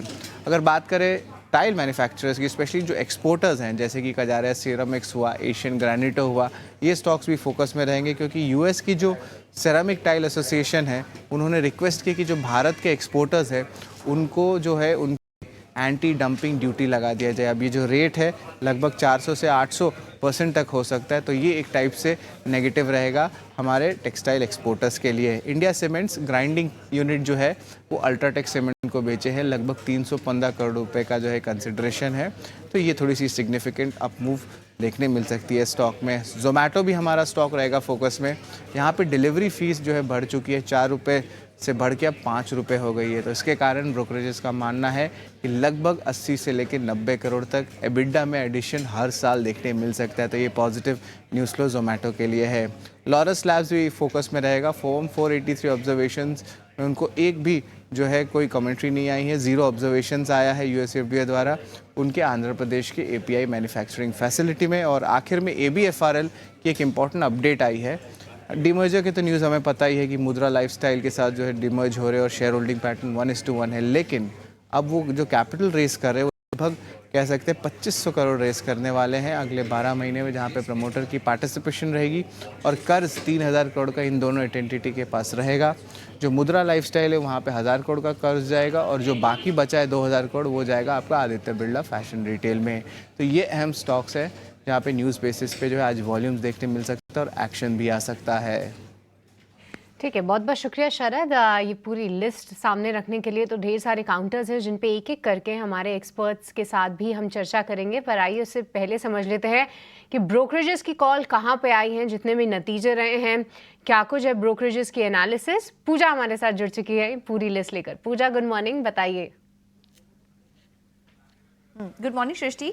सबसे पहले जो निफ्टी की कंपनियां उनसे शुरुआत करेंगे। एचडीएफसी बैंक, यहाँ पर नतीजे अनुमान के मुताबिक ही है, ज़्यादातर ब्रोकरेज का यही मानना है और कुछ वन हाउस भी है जिससे कि इस बार के नतीजों को सहारा मिला, इसलिए कुछ ब्रोकरेज जो रिपोर्ट्स आई हैं उसमें हमने टारगेट प्राइस में बढ़ोतरी देखी है। आईआईएफएल ने अपनी खरीदारी की राय के साथ 1760 का लक्ष्य देख रहे हैं। नुवामा ने अपने टारगेट प्राइस को बढ़ा दिया है, 1735 से बढ़ाकर 1760 का किया है। कोटक भी 1750 के टारगेट्स देख रहे हैं। इन्वेस्टेक के मुताबिक भी 1620 तक के लेवल्स आ सकते हैं, हालांकि उन्होंने टारगेट थोड़ा यहाँ पर घटाया है। नोमुरा की बात करेंगे तो यहाँ पर भी टारगेट में रिवीजन देखने को मिला है, न्यूट्रल की राय बरकरार है। लक्ष्य 1625 से बढ़ाकर 1660 का दिया है, तो ज़्यादातर अपग्रेड्स ही यहाँ पर एचडीएफसी बैंक के केस में देखने को मिले। अब बात करते हैं विप्रो की, तो यहाँ पर भी जो रिपोर्ट्स आई हैं उसमें सिटी की अगर बात करें तो उनका कहना है कि Q4 के नतीजे अनुमान के मुताबिक थे, लेकिन गाइडेंस में कमजोरी देखने को मिली है, तो इस वजह से सिटी ने जो लक्ष्य है वो घटाया है, 440 से घटाकर 430 का किया है। बिकवाली की राय अपनी कायम रखी है और गोल्डमैन सैक्स ने भी लक्ष्य 430 से घटाकर 420 का किया है और जो बिकवाली की राय है वो अपनी कायम रखी है विप्रो पर। अब बात करते हैं एचडीएफसी एएमसी की। मॉर्गन स्टैनली ने अपनी रिपोर्ट जारी की है जिसमें कि इक्वल वेट की रेटिंग बरकरार रखे हुए हैं। लक्ष्य 3440 से घटाकर 3325 का देख रहे हैं और Q4 में उनका कहना है कि ऑपरेटिंग प्रॉफिट अनुमान से कम थे, महंगे वैल्यूएशंस के चलते भी इक्वल वेट की रेटिंग दी है कंपनी पर। जीएसपीएल पर कोटक सिक्योरिटीज ने अपनी रिपोर्ट जारी की है जिसमें कि रेटिंग घटा दी है और लक्ष्य भी घटा दिया है। डबल डाउनग्रेड यहाँ पर देखने को मिले हैं। खरीदारी से घटाकर रिड्यूस की रेटिंग दी है और लक्ष्य 465 से घटाकर 360 का दिया है, तो इसका एक रिएक्शन आज स्टॉक में एक्सपेक्टेड है। वोल्टास पर यूबीएस ने अपनी रिपोर्ट जो जारी की उसमें रेटिंग न्यूट्रल से बढ़ाकर खरीदारी की है और लक्ष्य भी 885 से बढ़ाकर 1800 रुपये प्रति शेयर का दिया है और इनका कहना है कि मार्केट शेयर में कंपनी के लगातार सुधार देखने को मिल रहा है। एक पॉजिटिव रिपोर्ट यहाँ पर वोल्टास पर। और इसके अलावा आखिर में बात करते हैं डिक्सन टेक की। यहाँ पर भी इन्वेस्टेक ने अपनी रिपोर्ट जारी की है जिसमें कि खरीदारी की राय बरकरार है, लेकिन लक्ष्य बढ़ाया है, 8250 से बढ़ाकर 8650 रुपये प्रति शेयर का लक्ष्य देख रहे हैं डिक्सन टेक पर। ठीक है, तो ये तमाम रिपोर्ट्स और ज़्यादातर जो रिपोर्ट्स हैं वो नतीजों को लेकर ही आई हैं। एचडीएफसी बैंक के लिए 1760 रुपये तक के टारगेट से आईआईएफएल और नुवामा के विप्रो को लेकर कोई ज़्यादा हम देख नहीं रहे कि बहुत ज़्यादा अपग्रेड्स नहीं आए हैं। लेकिन चलिए, अब हमारे एक और एक्सपर्ट जुड़ गए हैं, प्रशांत सावंत। प्रशांत जी, बहुत शुक्रिया आपका समय देने के लिए। स्वागत है आपका टीवी स्वदेश पर। शुरुआत आपकी कॉल से कर लेते हैं, उसके बाद हम ये सारे के सारे रिपोर्ट्स और नतीजों की बातचीत करेंगे। बताइए, आपके शेयर आज के लिए कौन से हैं? जी धन्यवाद Abhishek ji. Good morning to the panel और सभी दर्शकों को नमस्कार। तो यहाँ पे जो फर्स्ट पिक मेरी होगी, मेरा जो सेक्टर जिसमें काफी मुझे रुचि लग रही है और लग रहा है एक अच्छी अपमूव आ सकती है, होगा मेटल सेक्टर। तो इसमें टाटा स्टील मुझे काफी पसंद आ रहा है। स्पॉट क्लोजिंग 157 157 का स्टॉप लॉस रख के हम 175 175 तक का टारगेट रख सकते हैं। और नेक्स्ट पीएसयू बैंकिंग बास्केट में मुझे लग रहा है कि कैनरा बैंक एक डिसेंट पुल बैक दे सकता है। यहाँ पे 560 560 यानी जो शुक्रवार को लो बना था उसके नीचे स्टॉप लॉस रख के हम 610 से लेके 615 तक के टारगेट देख सकते हैं। ठीक है, तो ये दो शेयर प्रशांत जी की तरफ से। लेकिन चलिए फटाफट अब नतीजों की बातचीत कर लेते हैं, और आपको इंतजार भी होगा कि एचडीएफसी बैंक में करना क्या है नतीजों के बाद।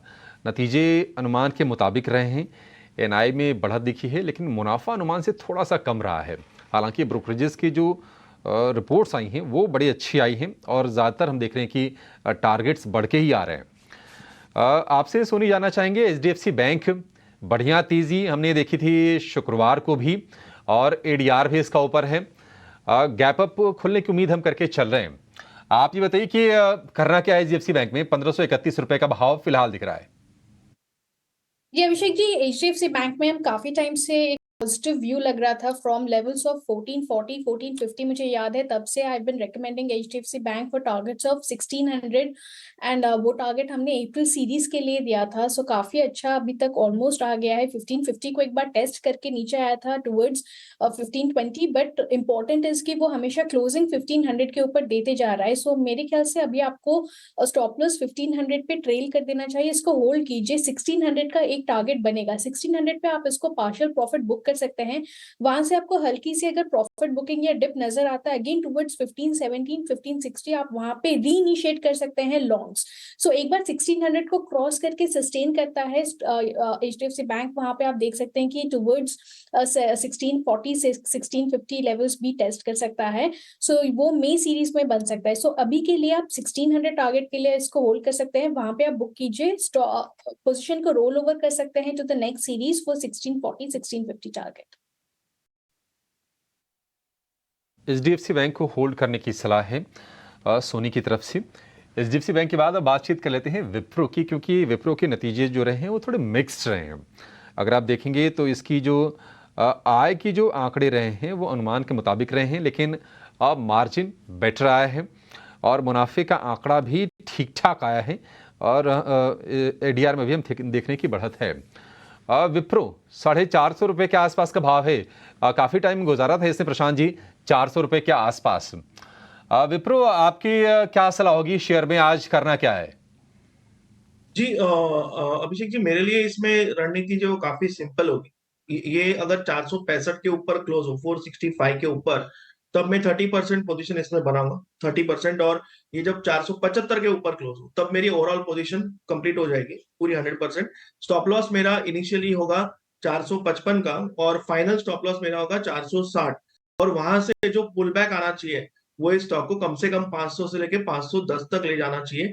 बट अभी भी ये पुल बैक मोड में ही होगा, और अभी तक ये सेल ऑन रैली से बाहर नहीं है। Series of lower tops lower bottoms बनते जा रहे हैं, तो बहुत ज्यादा बड़ी ट्रेंड रिवर्सल एक्सपेक्ट नहीं करनी चाहिए। जो क्वांटिटी है वो एक रिवर्सल या पुल बैक के हिसाब, एक पुल बैक के हिसाब से ही प्लान करनी चाहिए। ठीक है, ये कुछ स्टॉक्स भी हैं। मैं क्योंकि मेरे दोनों सहयोगी आपको खबरों वाले शेयर और ब्रोकिंग हाउसेस के शेयर्स पूछ लेते हैं, मैं एक अलग सेगमेंट स्टार्ट कर देता हूँ जिसमें कि आपको कुछ ब्रेकआउट शेयर्स भी मिल जाएं, ताकि उसका भी बेनिफिट आप लो और आज अच्छे ट्रेड आपके हाथ में आ जाएं। आ जाते हैं ज़रा कुछ एक और शेयर्स पे। पहले कैश के शेयर हैं, इसलिए मैं अंशुल जैन से एक बार ज़रा पता कर लेता हूँ। अंशुल जैन, एक बार ज़रा शैलेट होटल आप चेक करेंगे। शैलेट होटल ये चल सकता है क्या? और डिम्पी जी, शुरुआत करूंगा आरके फोर्जिंग से। अभी डिस्कस हुआ था आरके फोर्जिंग न्यूज वाले स्टॉक में। ट्यूसडे इसमें ओपनिंग सौदे में बाई दिया था 725 पे, 780 का टारगेट था। वहां पे टारगेट डन हुआ है थोड़ा सा, और यहाँ से स्टॉक एक्सटेंड कर सकता है 820 830 तक। और शैलेट होटल में अगर देखें तो 2 वीक की इनसाइड बार की फॉर्मेशन थी। लास्ट वीक भी इनसाइड बार रहा है, लेकिन इंटरेस्टिंग वीक रहा है क्योंकि 2 वीक के लो को ब्रेक किया था और उसके बाद हैमर कैंडल के साथ क्लोजिंग किया है। तो यहाँ से 3 वीक के हाइस काफी इंपॉर्टेंट हो जाते हैं। 880 का एक लेवल है जहां पे थोड़ा सा रेजिस्टेंस आएगा 880 882। 882 निकलने के बाद स्टॉक में कोई भी रेजिस्टेंस नहीं बचता है लगभग 980 1000 रुपए तक के लिए। तो इस स्टॉक को 882 के ब्रेकआउट पे बिल्कुल बाई करना चाहिए 980 से 1000 तक का टारगेट लेते हुए। चलिए ठीक है, तो शैलेट होटल भी आप बाय करने की रिकमेंडेशन दे रहे हैं। बाजार आज सेकंड डे, फर्स्ट डे यानी कि फ्राइडे के अंदर उसने पहले के अपने आप को रोका, चलाया, आज चलाएगा और भी, तो इसलिए आप प्रिपेयर रहिएगा इस फॉल को और इसके बाद के पुल बैक को कैसे देखना चाहिए। अपने मैनेजिंग एडिटर से एक बार पूरे आंकड़े भी समझ लेते हैं। निकुंज सर का करते हैं स्वागत। निकुंज सर गुड मॉर्निंग, बहुत बहुत शुक्रिया, first of all thank you very much समय देने के लिए। फ्राइडे के सेशन में हमने देखा है कि सर पहले बाजार ने अपने आप को रोका और उसके बाद अब धीरे धीरे करके चला भी रहा है। सेकंड डे जिसको हम कंटिन्यूशन कह रहे हैं। सर मार्केट के अंदर जो ग्लोबल फैक्टर वाला ईरान वाला मैटर था, ये थोड़ा कूल ऑफ हो गया है क्या सर? अभी ज़्यादा प्रेशर तो नहीं बनाएगा अभी ये? देखिए लास्ट वीक क्या हुआ, फ्राइडे क्या हुआ, दो अलग अलग कहानी है। पिछले हफ्ते की मार्केट को आप देखें तो जियोपॉलिटिकल कंसर्न्स, एफआई सेलिंग और फेड ने जो बोला, ये एक ओवर आर्चिंग थीम थे। फ्राइडे को जो हुआ, पहले पैनिक हुआ फिर रिकवरी हुई। तो फ्राइडे का प्राइस एक्शन अलग है, लास्ट वीक का प्राइस एक्शन अलग है। कुल मिलाकर के अगर मैं मार्केट को देखता हूं तो मेरा यह मानना है कि इस मार्केट के अंदर इस समय नियर टर्म के अंदर ना कोई बहुत बड़ी गुंजाइश है ऊपर जाने की, ना मुझे लगता है कि कोई गुंजाइश है बहुत ज़्यादा नीचे जाने की। जहाँ तक जियोपॉलिटिकल टेंशन की बात हो रही है डिम्पी, देखिए हम सब बातें कर रहे हैं मगर किसी ने कोई कमेंट नहीं दिया है, किसी ने कोई खास टिप्पणी नहीं करी है। किसी भी बड़े ग्लोबल लीडर ने या अमेरिका ने या फिर यूके ने या फिर किसी भी नेटो मेंबर ने कोई कमेंट नहीं दिया है।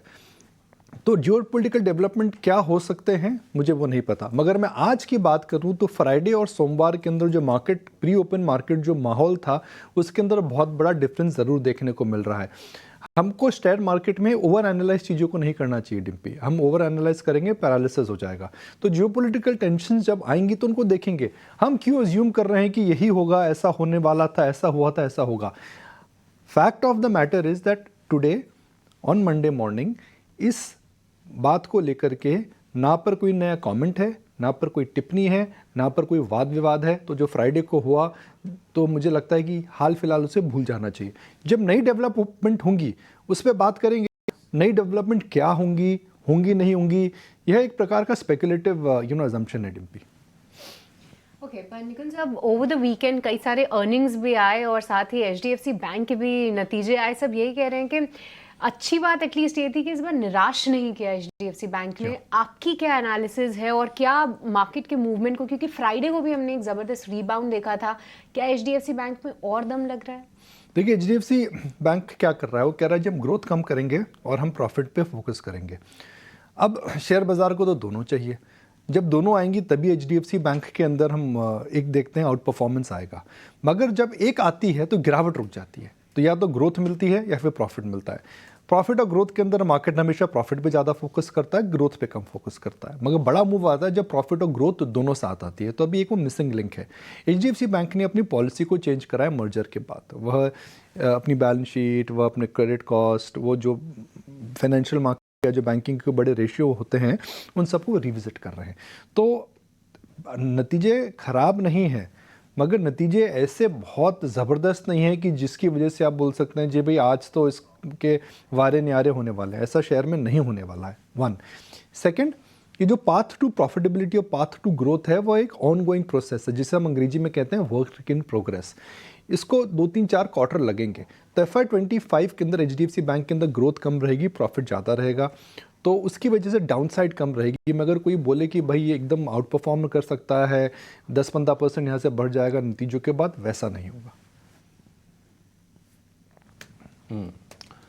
ठीक है। एचडीएफसी बैंक को लेकर ये राय। Nikunj sir, good morning sir. Wipro को लेकर आपका क्या व्यू है, क्योंकि नतीजे वहां पर थोड़े से मिले जुले रहे हैं। आय अनुमान के मुताबिक आई है, लेकिन मार्जिन के फ्रंट पर या फिर मुनाफे के फ्रंट पर और नंबर्स ठीक ठाक हैं। हालांकि ब्रोकरेज हाउसेस का भरोसा अभी भी रेस्टोर नहीं हो रहा है विप्रो को लेकर। आपकी रीडिंग क्या कहती है सर? नहीं, देखिए, विप्रो के अंदर इश्यूज तो हैं, ग्रोथ इंडस्ट्री से कम है, टॉप मैनेजमेंट में चेंजेस हो रहे हैं, इन्होंने जो भी बड़े चेंजेस करे थे बहुत इंप्रेसिव नहीं रहे हैं और विप्रो का जो स्टॉक है वो अंडर परफॉर्म कर रहा है। हम अगर केवल एक नियर टर्म की बात करें, क्योंकि नियर टर्म के अंदर सबको पता है कि विप्रो के नतीजे अच्छे नहीं आएंगे, सबको पता है कि विप्रो का सीईओ चेंज हो चुका है, सबको पता है कि विप्रो के अंदर कंसर्न्स हैं। मार्केट के अंदर जब सबको पता होता है तो मार्केट के अंदर स्टॉक में रिएक्शन कभी नहीं आता है। एचडीएफसी बैंक पिछले क्वार्टर के बाद इसलिए गिरा था बिकॉज किसी को नहीं पता था कि वो ग्रोथ कम करेंगे। उसी प्रकार विप्रो को लेकर के सबको पता है कि उस कंपनी के अंदर ग्रोथ नहीं है, मैनेजमेंट चेंजेस आ रहे हैं और वहाँ पर समस्याएं हैं। तो अब आपको पूछना है कि भाई इस सिनारियो से रेट ऑफ चेंज विप्रो का क्या रहेगा? क्या विप्रो के अंदर जो नए सीईओ आ रहे हैं उससे बेटर होगा? क्या ग्रोथ थोड़ी बेटर हो सकती है? तो अगर आप देखिए तो उस पूरे पायदान पे विप्रो के अंदर रेट ऑफ चेंज मुझे लगता है कंस्ट्रक्टिव होगा, मगर इस क्वार्टर में नहीं होगा, वह थोड़ा समय लगेगा। मगर टेक्निकली ये स्टॉक ऐसे सेटअप में है कि इसके अंदर नियर टर्म के अंदर थोड़ा सा आउट परफॉर्मेंस देखने को मिल सकता है, बिकॉज आईटी के अंदर किसी को कुछ भी उम्मीद नहीं है। तो जहाँ पर कुछ भी उम्मीद नहीं होती है, थोड़ा सा भी अच्छा होता है तो मार्केट के अंदर शॉर्ट टर्म मूव आ सकता है। तो शॉर्ट टर्म पॉजिटिव वो विप्रो में से में नकारात्मक नहीं करा जा सकता है, आ सकता है वो। ओके, तो शॉर्ट टर्म पॉजिटिव विप्रो में आ सकता है। बहुत बहुत शुक्रिया निकुंज सर, आज ये पूरी एनालिसिस के लिए। मार्केट्स पे क्या कुछ नज़रिया बन रहा है, साथ ही एचडीएफसी बैंक और विप्रो में क्या कुछ आपको आज करना है। पर चलिए अब आगे बढ़ेंगे और हमारे सभी एक्सपर्ट्स के साथ फिर से उनके पास चलेंगे। और प्रशांत सावंत भी अब हमारे साथ जुड़ चुके हैं। और प्रशांत, एक काउंटर है जिस पे आपकी राय चाहिए, वो है वोल्टास, क्योंकि यहाँ पे आज यूबीएस का अपग्रेड आया है। उन्होंने रेटिंग बरकरार रखी है, हालांकि माफ़ कीजिएगा रेटिंग अपग्रेड की है, खरीदारी की राय की है। 1800 के टारगेट्स दे रहे हैं और हमने देखा था फ्राइडे को भी वोल्टास में एक अच्छी तेज़ी थी। कैसे देख रहे हैं आप इसको चार्ट्स पे, और आज के लिए क्या टारगेट्स ध्यान में रखें? तो यहाँ पे मुझे लग रहा है सृष्टि की जो क्लोजिंग थी शुक्रवार की वो 1300 की थी और एक बहुत बड़ा गैप सपोर्ट है 1220 पे, जो कि एक दूर होगा स्टॉप लॉस। बट फिलहाल मुझे लग रहा है कि जिनके पास भी पोजीशन है वो 1275 1275 spot closing basis stop loss को फॉलो करे और यहाँ से जो आपका टारगेट होना चाहिए वो कम से कम 1360-65 तक का होना चाहिए। अगर हम वहां पे अप्रोच करें, एक बार प्रॉफिट बांध लेना एक लॉजिकल अप्रोच होगा, क्योंकि एक रेजिस्टेंस वहां बना हुआ था। तो 1365 का टारगेट और 1275 का स्टॉप लॉस आप रख सकते हैं। ठीक है, 1350 के टारगेट्स निकल कर आ रहे हैं वोल्टास में, इस पे आप ध्यान ज़रूर रख सकते हैं। इसके अलावा डिक्सन टेक्नोलॉजी, सोनी, इस पे आप एक बार राय दीजिए, क्योंकि यहाँ पे इन्वेस्टिक की रिपोर्ट आई है, उन्होंने भी लक्ष्य बढ़ाया है। ये कैसे दिख रहा है आपको चार्ट्स पे? यहाँ पे क्या टारगेट्स ध्यान में रखें? जी सृष्टि जी, यहाँ पे डिक्सन पे हम देखेंगे तो 7200 का एक अच्छा सपोर्ट जोन था और वहां से बाउंस किया है। बट डेफिनेटली यहाँ से हम देखेंगे तो 7700 का एक नेक्स्ट लेवल ऑफ टारगेट नजर आ रहा है। अगर उसको सस्टेन करते हैं, आपको कंटिन्यूड रैली टुवर्ड्स 7900 8000 भी नजर आ सकता है। बट आज इंट्राडे के लिए पहले 7700 7750 के लेवल्स तक एक बार टेस्ट हो जाना चाहिए। अगर उसको क्रॉस कर पाता है, सस्टेन करता है उसके ऊपर, then you can see the next level of target towards 7900 and 8000। ठीक है, तो डिक्सन टेक्नोलॉजीज आज ओपनिंग के बाद देखते हैं कि किस तरीके से सस्टेन करता है इस मूव को। उसके बाद कोई फ्रेश ट्रेड इनिशिएट की। कुछ और नतीजों की बातचीत कर लेते हैं। बहुत ही दमदार नतीजे आए हैं Sterling and Wilson renewable energy के। अगर हम आय की बात करें तो प्रतिशत की अगर लिहाज से बात करें 1232% ये आय में उछाल है, 88 करोड़ से बढ़कर 1178 करोड़ का। लेकिन कंपनी घाटे से मुनाफे में लौटी है, ये पॉजिटिव है, और एबिडा पॉजिटिव भी कंपनी हो गई है। Soni ji, Stirling and Wilson, इसका जरा चार्ट देखिए और बताइए क्या करना है आज। नतीजे तो बहुत अच्छे आए हैं। जी अभिषेक जी, यहाँ पे हम देखेंगे तो 575 का जो एक रेजिस्टेंस और हाई बनाया था फ्राइडे को, उसके ऊपर अगर आज ओपन होके सस्टेन करता है तो आपको एक एक्सटेंडेड रैली टुवर्ड 615 620 के रेंज तक भी नजर आ सकता है। सो काफी इंपॉर्टेंट रहेगा। अगर 575 के रेजिस्टेंस को क्रॉस करता है तो उसके ऊपर ही आप लॉन्ग्स इनिशिएट कीजिए। तो यहाँ पे कंडीशनल बाय रहेगा, 575 के ऊपर आपको बाय करना फॉर टारगेट ऑफ 610 615 क्या टारगेट्स आप ले सकते हैं इंट्राडे बेसिस के लिए, एंड स्टॉप लॉस आपको उस समय पे जो लगाना है वो है 560। ठीक है, ये राय आपके लिए स्टर्लिंग एंड विल्सन पर। प्रशांत जी, जोमेटो आप जरा चेक कीजिए। दरअसल इन्होंने प्लेटफॉर्म चार्जेस को 4 रुपए से बढ़ाकर प्रति ऑर्डर 5 रुपए कर दिया है, और इसके चलते इनके एबिडा में 85 से 90 करोड़ रुपए की बढ़ोतरी की उम्मीद है। ऑलरेडी हम देख रहे हैं कि एक बढ़िया तेजी, बढ़िया रनअप हमने देखा है जोमेटो के शेयर में। 190 रुपए के आसपास के भाव हैं। फिलहाल इसके पैटर्न्स कैसे लग रहे हैं आपको, और आपकी सलाह क्या होगी? क्या तेजी बढ़ने वाली है जोमेटो में? तो अभिषेक जी, यहाँ पे अगर हम देखें, एक series of higher tops higher bottoms बन रहे थे, वॉल्यूम बैक। दूसरी बात, 180 का एक अहम प्राइस और 20 दिनों के एवरेज का सपोर्ट था, वहां से बाउंस हुआ है। यहाँ से कंफर्टेबली मुझे लग रहा है कि आपको 195 200 ये लेवल्स तो आ जाएंगे। ये एक रेजिस्टेंस है। ये स्टॉक 200 के ऊपर क्लोज हो तो आप फर्दर अप मूव देख सकते हो, जो इस स्टॉक को 215 220 तक ले जा सकता है। 215 220 बढ़िया है। 190 रुपए के आसपास का भाव है। ठीक ठाक तेजी के लिए आप तैयार रहिए जोमेटो के शेयर में। लॉरस लैब्स की जरा के शेयर को जरा आप चेक कीजिए अंशुल जी। दरअसल इनके आंध्र प्रदेश के एपीआई प्लांट को यूएसएफडीए से कोई आपत्ति नहीं मिली है। बड़ा रिलीफ, इसी महीने इस प्लांट की जांच हुई थी। लॉरस लैब्स, अगर हम पिछले महीने भर की बात करें तो 7-8% के आसपास की तेजी हमने देखी, हालांकि ऊपरी स्तरों से थोड़ा सा प्रेशर जरूर है। लॉरस लैब्स कैसा लग रहा है आपको?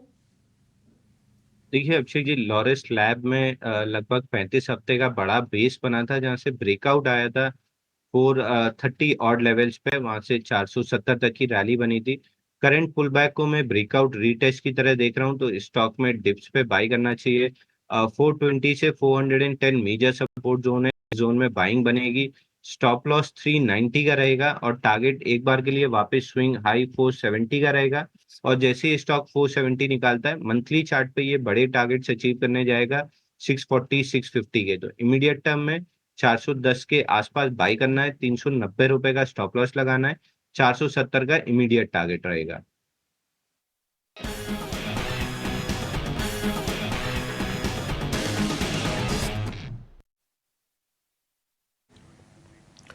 ठीक, बाजार खुलने से पहले भसीन साहब हमारे साथ जुड़ चुके हैं। और भसीन साहब, बहुत बहुत शुक्रिया, थैंक यू वेरी मच आज समय देने के लिए।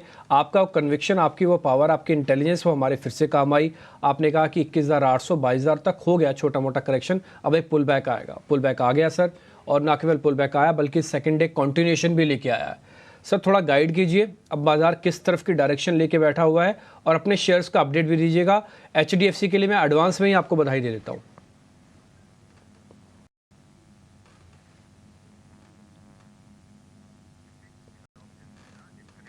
ओ ठीक है, वापस से बात करते हैं। अभी लगता है संजीव सर से भी बात नहीं हो पाएगी। 2-4 शेयर मैंने निकाल रखे, उसमें से एक संजीव सर का भी शेयर है। मैं एक्चुअली लेके बैठा था कि टेक्निकल वालों से पूछ लूंगा, जब भसीन साहब आएंगे तो उनसे भी आइडिया लेंगे। वो है बाटा इंडिया। सोनी पटनायक, एक बार जरा आप उसको चेक कीजिएगा, बाटा इंडिया को। बाटा इंडिया के अंदर बेस बन चुका है क्या? मेरे को आज चार्ट देखने पर ऐसा लगा कि बेस तो बन चुका है। शायद एक पुल बैक दिखाया, पुल बैक स्ट्रॉन्ग, तेज, वो सब अलग अलग हो सकता है, लेकिन बेस बन गया। एक कंफर्मेशन मेरे को दे दीजिए चार्ट पे बस। जी डिम्पी जी, 2 पैरामीटर्स है यहाँ पे। पहला है कि अगर आज के डे में 1300 को ब्रेक नहीं करता है तो हम कह सकते हैं कि एक टेम्परेरी बेस 1300 पे बन चुका है। उसका सेकंड कंफर्मेशन आपको तभी आएगा अगर आज के डे में 1340 के लेवल को क्रॉस कर पाता है एंड टुवर्ड्स एक 1360 1365 लेवल्स को टेस्ट करता है। वहां पे हमको वो कंफर्मेशन आएगी कि एक टेम्परेरी बॉटम आउट हुआ है, एंड फर्दर आपको जहां पे नजर आ सकता है 1420 1430 के लेवल्स को टेस्ट कर सकता है। सो 2 लेवल्स का काफी इंपॉर्टेंट है। एक तो 1300 को सपोर्ट फर्दर ब्रेक ना करे, और 1340 रेजिस्टेंस आज के लिए ब्रेक करके उसके ऊपर सस्टेन होना चाहिए टुवर्ड्स 1360 65। देन हम कह सकते हैं कि यहाँ पे एक टेम्परेरी बॉटम फॉर्मेशन हुआ है टुवर्ड्स 1400 1440 के लेवल्स को टेस्ट कर सकता है। ठीक है, डन। अब मैं जरा भसीन साहब का स्वागत करता हूं, क्योंकि अब उनसे अच्छे से बात हो पाएगी। भसीन साहब, आई होप आपको अच्छे से आवाज़ आ रही होगी। सर HDFC बैंक के लिए तो आपको एडवांस में बधाई दे रहा हूं। आपका एक दूसरा शेयर आपने नोटिस कराया था कि बाटा इंडिया बेस बना रहा है, यही अभी मैंने सोनी पट्टायक से पता किया, उन्होंने भी यही कहा कि हाँ 1300 नहीं गया तो बेस मान लीजिएगा। हाँ, बेस तो बन गया इसका। आपने पहले भी इसके बारे में प्रेडिक्शन की हुई है। सर थोड़ा मार्केट के बारे में गाइड कीजिए, और इन दोनों शेयर्स के बारे में अपडेट भी दे दीजिएगा। हाँ, गुड मॉर्निंग डिम्पी, आपको भी, सृष्टि को भी, अभिषेक को भी। और बिल्कुल सोनी जी की और मेरी हमेशा एक ही तरह का दृष्टिकोण रहता है और बहुत अच्छा उन्होंने पकड़ा है कि बाटा। देखिए, रूरल फुटवेयर में एस्पिरेशन आपको ड्राइव कर रही है, एथलेटिक्स के लिए एक और आदमियों में प्रोत्साहन है, और Bata as a brand is doing extremely well. और दूसरा आपने कहा एचडीएफसी बैंक, मेरे को लगा इनलाइन नंबर्स है, लेकिन डिम्पी जी मेरे लिए stock of the day, stock of the month, stock of the year और नेक्स्ट 2 इयर्स इज आइडिया। 11 रुपए पे जो आपको एफपीओ मिल रहा है, उसमें जितना आप सब्सक्राइब कर रहे हैं उतना कम है, क्योंकि ये मौका फिर नहीं मिलेगा। एक साल में 25 रुपए का भाव। आइडिया में मिसकंसेप्शन है। पहली बात, 3800 करोड़ का टोटल डेट है बैंक की तरफ, जो बाकी डेट था और इंटरेस्ट वो उन्होंने इक्विटी में कन्वर्ट कर दिया। गवर्नमेंट ने उनको गो हेड दे दिया, और वो बहुत पॉजिटिव है कि their capital raise is now very much on cards. और इससे क्या होता है, कॉन्फिडेंस आता है, नए कैपेक्स में आप स्पेंड करते हैं, और 5G में आपको और पॉजिटिव होएगा। 142 का आरपू था, मुझे लगता है 2 क्वार्टर में ये 180 जा सकता है। तीसरी बात, आपको 11 रुपए में जो शेयर मिल रहा है वो मेरे हिसाब से कभी भाव आएगा ही नहीं, तो 25 रुपए का टारगेट आइडिया पे है, और जिसने आज मिस कर दिया वो फिर सोचते रह जाएगा। तो पहली बात, आइडिया का एफपीओ लीजिए। दूसरा, आपने सही टिप्पणी दी, मेरे हिसाब से बाटा इज बॉटम्ड आउट। यहां से मुझे एक साल में 50% अपसाइड दिखता है at least in Bata. Rural incomes, rural aspiration, ये सब ड्राइव करेंगी। उसके अलावा आपने सही टिप्पणी की, एचडीएफसी बैंक ने रिजल्ट्स में कोई बहुत बड़ी चीज नहीं दी, लेकिन सीडीआर रेशियो कम हो रहा है। जैसे जैसे डिपॉजिट या लायबिलिटी फ्रेंचाइज ठीक होगी, ये शेयर की अर्निंग्स भी पिकअप करेगी। You can not but ignore के HDFC the parent is the largest mortgage lender, और अगर मॉर्गेज और हाउसिंग में इतना बूम है, इट हैज टू पार्टिसिपेट। उसके अलावा मेरे पे वेदांता और मारुति मेरे टॉपिक्स हैं, लेकिन star of the day, of the month, of the year and the next 2 year is idea. उसमें जरूर पैसा लगाइए। तो ये कुछ कॉल्स भसीन साहब की तरफ से आती हुई। भसीन जी, वेरी गुड मॉर्निंग। बताइए, आज के लिए कहाँ पे रखनी है नजर, और पोजिशनल व्यू बनाना हो तो कौन से स्टॉक्स आपके लिस्ट में रहेंगे? गुड मॉर्निंग सृष्टि। वेदांता याद कर लो, 250, 260, 270 कोई हाथ नहीं लगा रहा था। अभी भी कह रहा हूँ 380 कोई भाव नहीं। Hindustan zinc is now the 3rd largest silver producer, और मुझे लगता है जिस तरह से कॉपर, जिंक, निकल only player in the country जो निकल पे है, ये 415 का आपको पहला टारगेट है, 450 का दूसरा, 370 का स्टॉप लॉस। मारुति मेरा फेवरेट शेयर, 12600 का लेने का है, 12200 का स्टॉप लॉस, 13500 का नंबर आपको दिख जाएगा। इसके रिजल्ट्स बहुत ही बढ़िया आएंगे। और last but not least, idea लिख के ले लीजिए, 11 वाला शेयर इस साल में 25 रुपए जाएगा।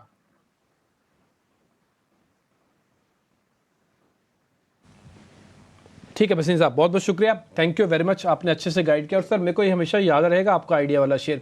एक बार आपने हमको पहले भी गाइड किया था 12-13 रुपये में, कोई याद अच्छे से 18-19 रुपये गया था तभी शेयर। उसका लॉट साइज़ बहुत बड़ा है, तो आप रिटेलर को ज़रूर होल्ड करके रखना चाहिए शेयर। आइडिया सर की लिस्ट में आया है शेयर। आगे बढ़े, कुणाल परार भी हमारे साथ जुड़ चुके हैं, एक बार उनका भी स्वागत करते हैं और उनसे समझते हैं उनके शेयर्स कौन से हैं। कुणाल जी, बहुत बहुत शुक्रिया, थैंक यू वेरी मच। बताइए सर, आज आप कहाँ पे दाव लगाएंगे? गुड मॉर्निंग डिम्पी जी। आज दाव लगाने में एक बहुत ही बढ़िया स्टॉक अभी सामने आया है। स्टॉक ने 100 DMA का सपोर्ट भी लिया है, कंटिन्यूअसली एक अपवर्ड राइजिंग चैनल फॉर्मेशन में भी स्टॉक लार्जर टाइम फ्रेम में ट्रेड कर रहा है। स्टॉक का जो नाम है डिम्पी जी वो है पीटीसी इंडिया, जो अभी 220 के अराउंड ट्रेड कर रहा है। खरीदारी करके चलने की सलाह रहेगी। एसएल जो हम मेंटेन करके चलेंगे वो 206 का रहेगा, और टारगेट की बात करते हैं तो 231 का पहला टारगेट, और 231 जैसे ही ब्रेक होगा 248 तक के भी लेवल हमें देखने को मिल सकते हैं। और दूसरा जो स्टॉक है डिम्पी जी, जिसमें एक अच्छी खासी मोमेंटम फिलहाल देखने को मिल रही है, उसका नाम है JSW एनर्जी। 625 के अराउंड अभी स्टॉक का क्लोजिंग हमें देखने को मिला है। खरीदारी करके चलने की सलाह है। लोअर लेवल पे हम जो ट्रेडिंग के लिहाज से ऐसे रखेंगे डिम्पी जी, वो ऐसे आएगा हमारा 610 के अराउंड का। टारगेट की बात कर लेते हैं। टारगेट में ऊपर में 637 का पहला टारगेट है, और वो जैसे ही ब्रेक होता है हमें 655 का भी टारगेट देखने को मिल सकता है। JSW एनर्जी, PTC दोनों खरीदारी करके चलना चाहिए। JSW एनर्जी, एक बार दो बार आप पहले भी इसके बारे में राय रख चुके हैं सर, मेरे को याद है अच्छे से। पीटीसी इंडिया आपकी तरफ से लिस्ट में नया है, ये शेयर आज 8% खुल रहा है क्योंकि इंडिकेटिव टिक्स आना शुरू है, तो उस हिसाब से 8% अभी सेटल नहीं है, देख कैसे होता है सेटल, उसके बाद फिर इसके बारे में आप कैसे में और राय रखेंगे। लेकिन आपने शेयर पकड़ लिया होगा पीटीसी इंडिया, ठीक है जी। आगे बढ़े, एक दो शेयर जरा और चेक करा लेते। एक सूर्य उदय के नाम से एक कंपनी है, सूर्य उदय। एक बार अंशुल जैन होंगे हमारे साथ, कैश के स्टॉक्स के महारथी हैं, एक बार उनसे जरा पता करते हैं। अंशुल जी एक बार जरा चेक करना, सूर्य उदय के नाम से एक कंपनी है, सूर्य उदय, आप स्पेल करना SURYA। ओह ठीक है, अंशुल ही नहीं है। कुणाल परार जी आप चेक कीजिए फिर जरा, सूर्य उदय के नाम से एक कंपनी है, मैंने जस्ट अभी निकाला, मेरे को चार्ट उसका बहुत बढ़िया लगा, मेरे को लगा बड़ा मूव आ सकता है, इसलिए हम थोड़ा पहले उसके बारे में तैयारी कर लेते हैं। आप सूर्य लिखेंगे तो आपको आ जाएगा सर, SURY लिखिए आ जाएगा, यस यही भलाई 215 के अराउंड का ट्रेडिंग चल रहा है उसका अभी का, और काफी अच्छी मोमेंटम स्टॉक में हमें देखने को मिली है। आप देखिए तो वीकली चार्ट में ब्रेकआउट भी देखने को मिला है सर 203 204 के लेवल का। लाइकली चांसेस है यहाँ से फर्दर अपसाइड की मोमेंटम हमें स्टॉक में देखने को मिल सकती है। इनिशियल लेवल पे 225 का डिम्पी जी टारगेट है, और जैसे ही 225 का ये लेवल क्रॉस करेगा हमें वन वे ऊपर में आप समझिए 260 270 तक की भी लेवल ये स्टॉक दिखाने में सक्षम है। खरीदारी करके चलने की सलाह है। लोअर लेवल पे हम जो ऐसा यहाँ पे मेंटेन करके चलेंगे 195 का है।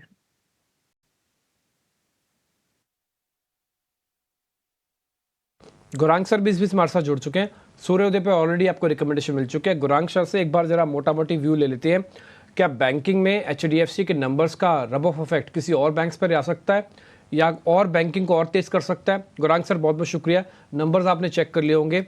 आजकल एक एक कंपनी, क्योंकि वेटेज वाली कंपनीज हैं, इनके नंबर्स बड़ा इंपैक्ट डाल रहे हैं। HDFC बैंक के नंबर्स देखने के बाद HDFC का तो पता है अच्छा चलेगा, क्या कोई और रब ऑफ इफेक्ट आ सकता है ICICI पे, एक्सेस पे, कोटक पे? अभी चले हुए नहीं है सर ज़्यादा।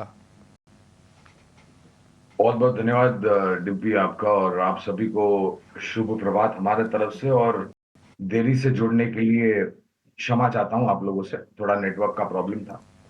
तो वित्तीय क्षेत्र में डिम्पी हमें लग रहा है कि ये पूरा जो सिर्फ ये जो चौथी तिमाही के नतीजे जो हम देख रहे हैं उसको सिर्फ नहीं सामने रखते हुए, लेकिन ये जो नया वित्तीय वर्ष शुरू हुआ है उसको ही अगर मैं सामने रखता हूं, तो हमारा आकलन, सोच समझ और बुद्धिमत्ता ये कहती है कि आपको वित्तीय क्षेत्र को नजरअंदाज पहले तो नहीं करना चाहिए। सकारात्मक सा असर क्या है HDFC के आंकड़ों को देख करके, एक्सिस, ICICI, ये निजी क्षेत्र की बैंकों को छोड़ करके अगर आप सरकारी बैंकों की भी बात करें डिम्पी, तो हमें लग रहा है कि एक रुझान जो है वो अच्छे आंकड़ों के आधार पर ऊपर के तरफ के दायरे दर्शाता है।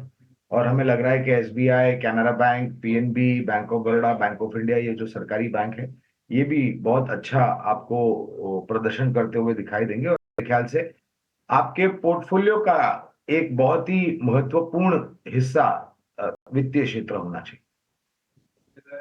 ओके, तो ये नज़रिया बैंकिंग काउंटर्स को लेकर, पर इस बीच हमारे कुछ और मेहमान भी हमारे साथ जुड़ चुके हैं, उनका स्वागत करते हैं और साथ ही क्विकली उनसे उनकी आज की कॉल्स भी ले लेते हैं। हमारे साथ शिवांगी शारदा और साथ ही कुश बोरा भी जुड़ चुके हैं। बहुत बहुत स्वागत है आपका शिवांगी, गुड मॉर्निंग, बताइए कहाँ पे रहेंगे आपकी आज की calls? Good morning, thank you for having me. तो आज के बाजार में हम देख रहे हैं कि काफी एक पॉजिटिव मूवमेंट देखने को मिल रहा है, और हैवी वेट्स के रिजल्ट के कारण, और एक ऑफ कोर्स वहाँ पे टेलविंड भी मिलता हुआ दिखेगा। मेरे रडार पे है HAL। हम यहाँ देख रहे हैं कि ये स्टॉक एक ऐसा स्टॉक है जो काफी रेजिलिएंट रहा है पूरे बाजार की वोलेटिलिटी में, एंड ग्लोबल कंसर्न्स के बावजूद ये स्टॉक जो है एक कंसोलिडेशन ब्रेकआउट दिया, एंड काफी अच्छी यहाँ पे फॉलो अप बाइंग भी देखने को मिली है।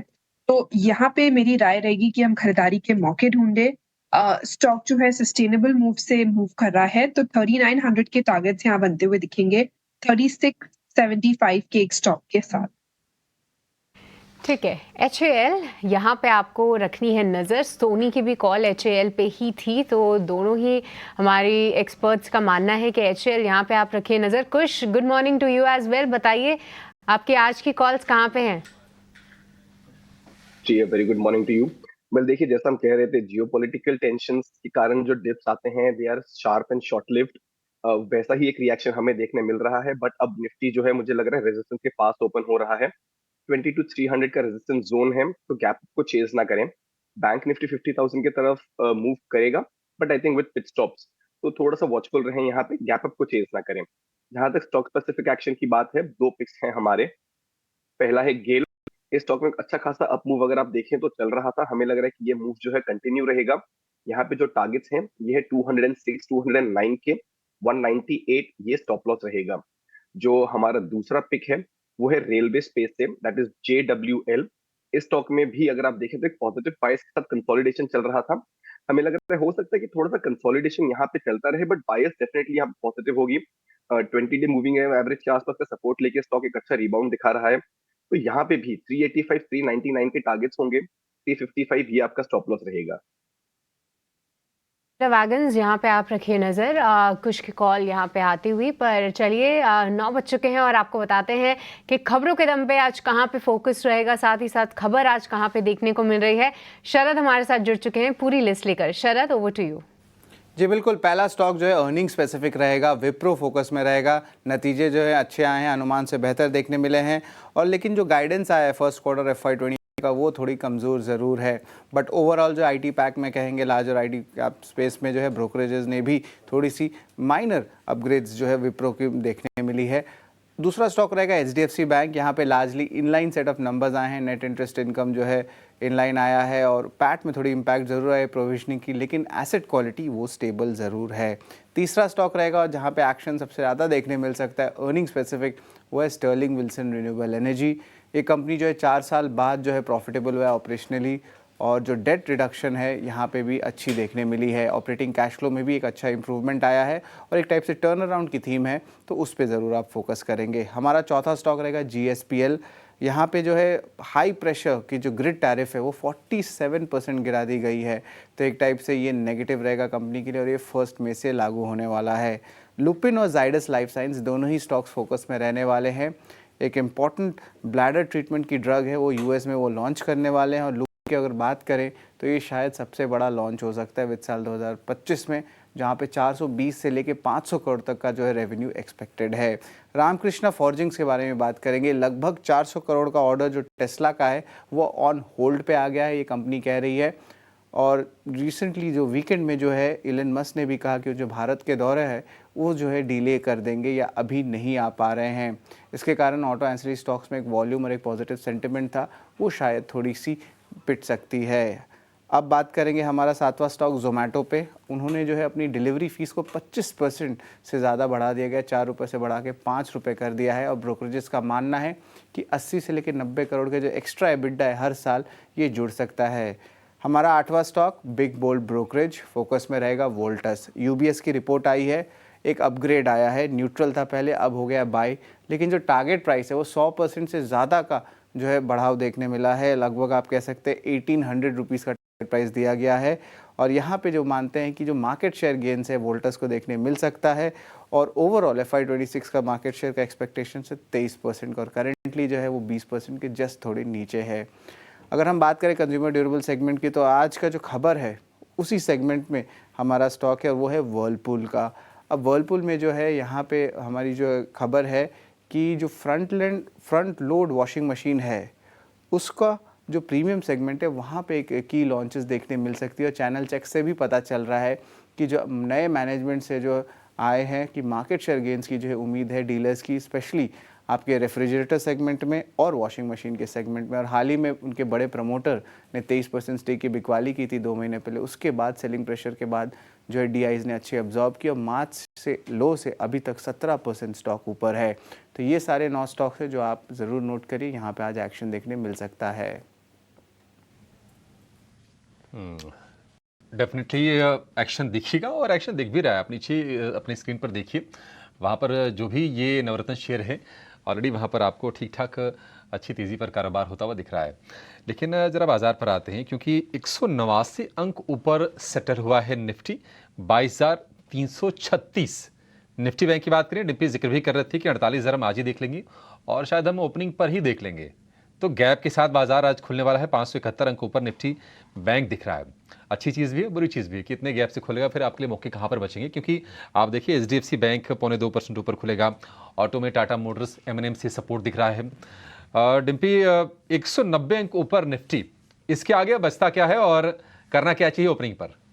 देखिए इससे आगे कुछ बचता नहीं है। जैसे अभी कुछ भी थोड़ी देर पहले आपको बता रहे थे कि ज़्यादा बड़ा गैप मिलना ना भी ठीक नहीं है। आप देखो SGX निफ्टी आपको दिखा रहा था करीब 150 पॉइंट, आप खुल रहे 190 पॉइंट, ये बात तो ठीक है। क्या खुलते ही हमको प्लस कर लेना चाहिए? मेरे को लगता है थोड़ा रुक जाना चाहिए, पहला पॉइंट। दूसरा पॉइंट, रेजिस्टेंस कहाँ से शुरू होगा? रेजिस्टेंस शुरू होगा 450 400 के आसपास से, वहाँ से लेकर 550 तक का रेजिस्टेंस एरिया है ये। अब आप ये सोचो अगर मान लो 350 पे मैं खरीद लेता हूँ, एग्जाम्पल के लिए बताता हूँ मैं 350 पे। अच्छा पहली बात तो एक पॉइंट और बता दूँ, डिस्काउंट था लास्ट में जब निफ्टी बंद हुआ था। आज गैप के साथ क्या फ्यूचर्स भी उतने ही डिस्काउंट को ख़त्म कर देंगे? ये इंपॉर्टेंट है। अभी फ्यूचर के प्राइस टिक नहीं आया, तो टिक आएगा तो वो भी चेक कर लेना। तो 20 पॉइंट तो वैसे भी पीछे चल रहे थे। मान लो 350 पे हम खरीद लेते हैं, तो आपके पास 450 के रेजिस्टेंस शुरू है, तो पॉइंट कमाएंगे कितने? 100 पॉइंट। मैं एक इमीडिएट स्टॉप लॉस भी मानूंगा तो 200 का मानूंगा, तो 150 पॉइंट नीचे मेरे पास रेजिस्टेंस है और सपोर्ट है, और करीब 100 पॉइंट ऊपर मेरा रेजिस्टेंस, तो मैं फंस सा जाऊंगा। ठीक, तो आपको थोड़ा वेट करना चाहिए, या तो एक बार हिट हो जाने दो, रेजिस्टेंस की रेंज को पार हो जाने दो। बोलेंगे सर अपॉर्चुनिटी लॉस्ट हो जाएगा, हो जाने दो। लॉस से अच्छा अपॉर्चुनिटी लॉस्ट होना ज़्यादा होता है, लॉस नहीं होना चाहिए, पहला पॉइंट। दूसरा, अगर 22,200 तक मिल जाए ना किसी वजह से, तो फिर एक बार टेस्ट कर सकते हो छोटा सा एक स्टॉप लॉस लगा के। मेरा ऐसा निजी तौर पर मानना है, कैलकुलेशन विद द डाटा, कि इस सीरीज़ के अंदर हम 22,000 के लेवल अब नहीं देखने जा रहे हैं। आप 25 तारीख को जब सीरीज एक्सपायर करेंगे तो 22,000 से कोसों ऊपर होंगे, यानी कि आप हो सकता है 22,500 भी टेस्ट कर लें। लेकिन क्या आपका रिस्क रिवार्ड खुलते ही प्लस बनता है? तो वो नहीं है। हाँ, लेकिन जिनके पास है उनको अभी भी मैं बोलूँगा कि 100 पॉइंट और कमाने के लिए आपके पास अभी आप 450 से पहले माल मत काटना, और अगर काटना तो फिर ट्रेलिंग स्टॉप लॉस लगा के काटना। ट्रेल लगा देना, कटेगा कटेगा, नहीं तो छोड़ देना, कोई बात नहीं। आप निफ्टी के बारे में पता कर चुके हैं, मैं बैंक निफ्टी का हाथों हाथ बता देता हूँ। बैंक निफ्टी के अंदर भी 48,000 के ऊपर हम ओपन कर रहे हैं, इनफैक्ट 48,200 के आसपास आके ओपन कर रहे हैं। तो आपका रेजिस्टेंस एरिया 48,200, कमाने के लिए कितने होंगे? 100 पॉइंट, और वापस नीचे अगर ड्रैग होता है तो करीब 150-200 पॉइंट वापस बैंक निफ्टी भी नीचे आ सकता है। तो थोड़ा सावधानी रखें। आज अपॉर्चुनिटी लॉस्ट है ओपनिंग वालों के लिए, लेकिन जिनके पास पड़ा है उनके लिए बहुत बढ़िया एग्जिट है। आपको ना रोल ओवर से भी बच रहे हो आप। मैं एग्जांपल बताता हूँ, मान लो किसी ने सीरीज के अंदर 48,000 की निफ्टी बैंक निफ्टी प्लस की हुई है, आज नीचे आ गया तो उसने 47,000 भी देखा, 1,000 पॉइंट वापस से रिकवर करके आया। अब उसको रोल करने की जरूरत नहीं है। क्यों दोगे 250 रुपये आप रोल ओवर कॉस्ट के? 250 रुपये तो कमाने नहीं है, 250 रुपये की रोल ओवर कॉस्ट पड़ जाएगी। तो आप अपनी सीरीज को यहीं के यहीं काट लेना, जिनके अप्रैल वाले हैं और जिनके अप्रैल के टारगेट्स हैं। तो आगे जाके अगली सीरीज में नहीं चेक करेंगे। इसकी एक्सपायरी 1 डे बिफोर है, 24 तारीख को है। हाँ, आपको पता लग गया होगा, अब एक्सपायरी अलग अलग होती है। तो 22, 23, 24 मेरा मानना है कि थोड़ा सा और ड्रैग होगा तो होगा, बस इससे ज़्यादा नहीं होना चाहिए। इसलिए सीरीज़ का रोल ओवर ज़रूर चेक करके कीजिएगा, रोल ओवर कॉस्ट देने की ज़्यादा ज़रूरत है नहीं। तो मोटा मोटी मैंने दोनों का आंकलन दे दिया। जल्दी से बता देते हैं निफ्टी के अंदर आज कौन से स्ट्रेंथ देंगे शेयर्स ओपनिंग के अंदर, वो आपकी स्क्रीन पर आते जाएंगे, जरा जल्दी से नोटिस करवाते जाइएगा बॉस। पहला शेयर M&M 2% ऊपर खुलेगा, HDFC बैंक 1.5% ऊपर खुलेगा, टाटा मोटर्स 1.5% ऊपर खुलेगा, BPCL 1.5% ऊपर खुलेगा। ये सारे वो स्टॉक्स हैं जो पिछले कई दिनों में पिटे हैं अलग अलग वजह से, जैसे ऑयल मार्केटिंग कंपनी में प्रेशर आया वो रिलीज़ कर रहा है। टाटा मोटर M&M दोनों अच्छे बढ़िया चल रहे हैं। HDFC बैंक के नंबर्स आए, इनका स्ट्रॉन्ग मोमेंटम है। अल्ट्राटेक 1.5% ऊपर खुलेगा, वो बढ़िया चलेगा। आज जो शेयर कमज़ोर खुलेंगे वो भी बता देता हूँ मैं, वो है अपोलो हॉस्पिटल और नेस्ले। सिर्फ 2 ही शेयर ऐसे जो हल्के हल्के लाल निशान में खुलेंगे, अदरवाइज़ कोई दिक्कत नहीं है। खुलते ही जो साल का हाई टेस्ट करने जाएंगे वो M&M और साथ ही भारती एयरटेल, ये दोनों खुलते ही साल का नया हाई टेस्ट करेंगे एडवांस डिक्लाइन रेशियो के साथ। आज मार्केट ओपनिंग करते हुए देखते हैं, मेरे हिसाब से 1300 शेयर आने चाहिए एडवांस डिक्लाइन के अंदर। 1593 शेयर है, ये बहुत ही बढ़िया है, और करीब 190 पॉइंट की बढ़त का पहला टिक, उसके बाद दूसरा टिक 148 पॉइंट का। बस यही पॉइंट था मेरे लिए नोटिस करने का कि आप एकदम से ड्रैग नहीं करेंगे। 22,200 के आसपास आपको मिले तो फिर ज़रूर प्लस करना, कोई दिक्कत नहीं होगी। छोटा मोटा 50-60 पॉइंट का एक डालना, स्टॉप लॉस डाल देना। ड्रैग करते हम 450 तक जा सकते हैं, पहला पॉइंट। दूसरा पॉइंट HDFC बैंक आपकी स्क्रीन पर आ गया, ये उतना पॉजिटिव नहीं खुल रहा जितना एक्सपेक्टेड था रिजल्ट्स के बाद। हमको स्क्रीन पर जो दिख रहा था कि ज़्यादा बड़े कैप के साथ खुलेगा, ऐसा नहीं है, खुला और रुक गया। 48,200 दिखाने के बाद बैंक निफ्टी भी अब 48,000 के नीचे आ गया है। बस यही एक रेजिस्टेंस एरिया थे और यहीं से ही वापस ने मार्केट थोड़ा ड्रैग किया है। क्या बाजार यहाँ से भर भरा के गिर जाएंगे? मेरा ऐसा मानना नहीं है। मार्केट भरभरा के नहीं गिरने वाला। अगर भरभरा के गिरना ही होता तो गिर चुके होते, पहला पॉइंट। दूसरा पॉइंट, अभी थोड़ा वेट एंड वॉच करना चाहिए। कुछ रिजल्ट्स का इम्पैक्ट है, कुछ न्यूज़ का इम्पैक्ट है, वो सब एडजस्ट हो रहा है। पहले 2-4-5 मिनटों के अंदर वो हो जाने दीजिए, उसके बाद आपको बढ़िया इंडेक्स के शेयर मिलेंगे। मेरा ऐसा मानना है कि इंडेक्स के अंदर आज ट्रेड ना भी करें तब भी चल जाएगा। एक तो बाय वालों के लिए अपॉर्चुनिटी लॉस्ट है, शॉर्ट वालों को करने की अपॉर्चुनिटी नहीं है, तो दोनों के लिए ऐसा हो जाएगा। तो इसलिए थोड़ा रुक के आराम से काम कीजिएगा, मेरे को लग रहा है तब आपके लिए ज़्यादा काम की बात बनेगी। अब आप देखिए, मैं आपको फ्यूचर भी बता देता हूँ। निफ्टी बैंक के फ्यूचर्स भी 48,000 के नीचे आ गए। स्पॉट तो आया है, फ्यूचर्स भी नीचे आया हुआ है। निफ्टी का जो फ्यूचर इस समय ट्रेड कर रहा है, कल तक डिस्काउंट पे था, अभी भी वो डिस्काउंट पर है। एक बार अगर आप फ्यूचर वाली प्लेट दिखाएंगे ना तो आपको दिख जाएगा। तो यानी कि जिनके पास निफ्टी खरीदा हुआ है ना, उनको कोई बहुत बड़ा गेन नहीं मिल रहा। पॉइंट्स दिख रहे हैं आपको 148 पॉइंट, एक्चुअली में देखा जाए तो 128 पॉइंट ही सिर्फ फ्यूचर्स में, तो 20-22 पॉइंट का तो डिस्काउंट चल रहा है अभी भी। आ जाते हैं 2-4 चीज़ों पर और भी। क्या अंबानी ग्रुप के शेयर, अच्छा पहले वो 5 शेयर दिखाइए। Reliance industries, HDFC bank, L&T, TCS और इन्फोसिस। ठीक है, चाहे तो 1-2 शेयर और भी बड़ा कोई जोड़ सकते हैं। इन सब का एक बार जरा वेटेज सब चेक कर लेते हैं, कहाँ पे क्या प्रॉब्लम तो नहीं है, कहीं भी कुछ भी नहीं, ऐसा कुछ नहीं दिख रहा।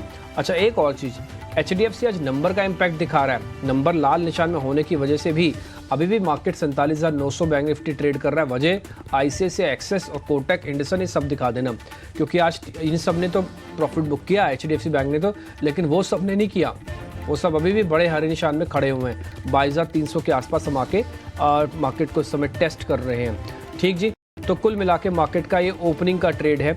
मैं जल्दी से एक काम करता हूँ, 100 वाले शेयर्स और चेक कर लेता हूँ, उसके बाद फिर आपको 60 छोटे मझोले शेयर्स के बारे में जानकारी दे दी कि जोमेटो, जियोफिन, जाइडस, इंडिगो, ये सभी के सभी शेयर ऊपर खुले हैं।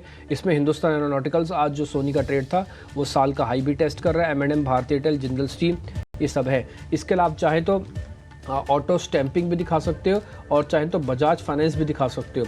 ये सभी शेयर अभी सुबह के मेहमानों ने हमको दिए थे और सभी के सभी शेयर ज़्यादातर इस समय ठीक कंडीशन में आपको चलते हुए दिख रहे हैं।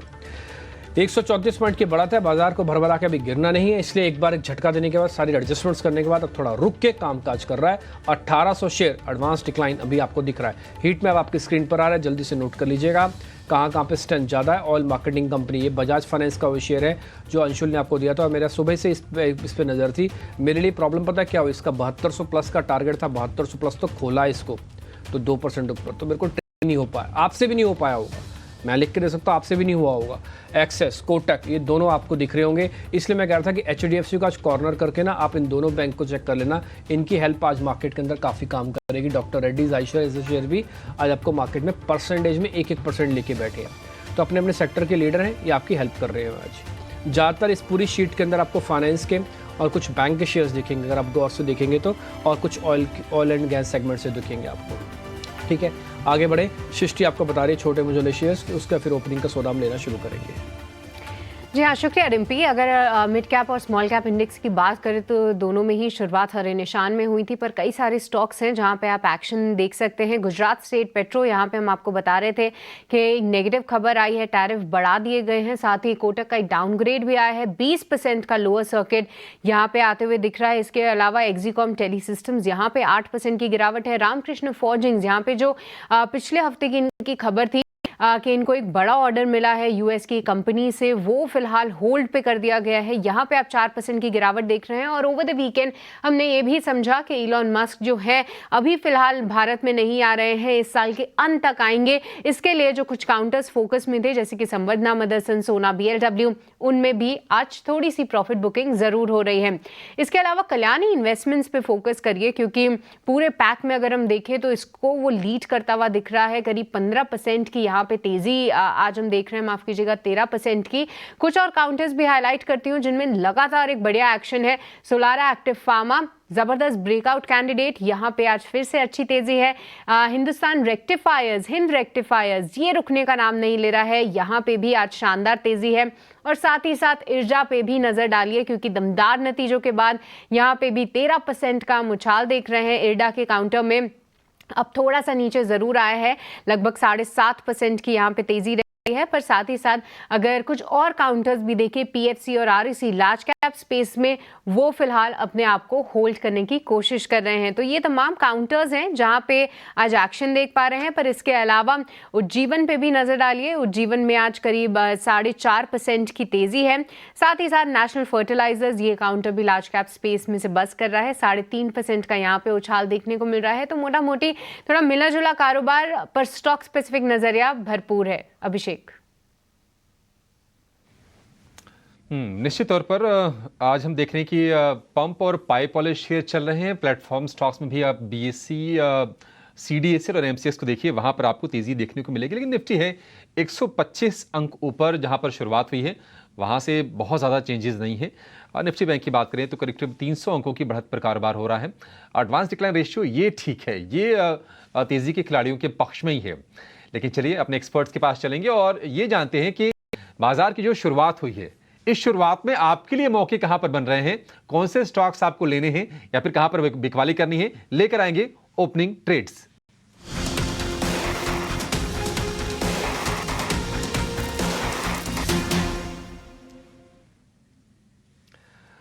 और अपनी ट्रेड की शुरुआत करेंगे शिवांगी आपके साथ। बताइए कौन सा शेयर है आपके रडार पर, क्या स्पॉट किया आपने?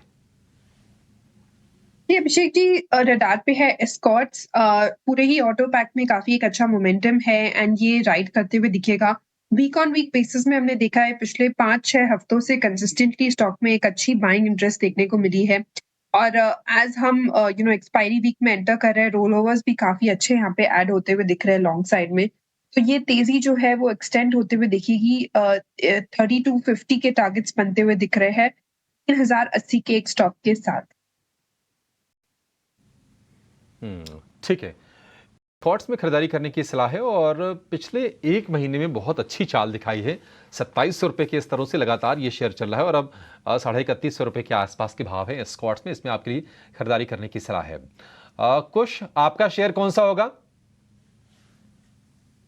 तो यहाँ पे मुझे जो एक शेयर लग रहा है कि यहाँ से और अच्छी मूव दिखा सकता है, वो है टाइम टेक्नोप्लास्ट। बहुत ज्यादा चर्चा तो हमने इसकी नहीं की है पिछले कुछ दिनों में, बट अगर आप देखें तो इसका मूव जो है ये बहुत ही शानदार था।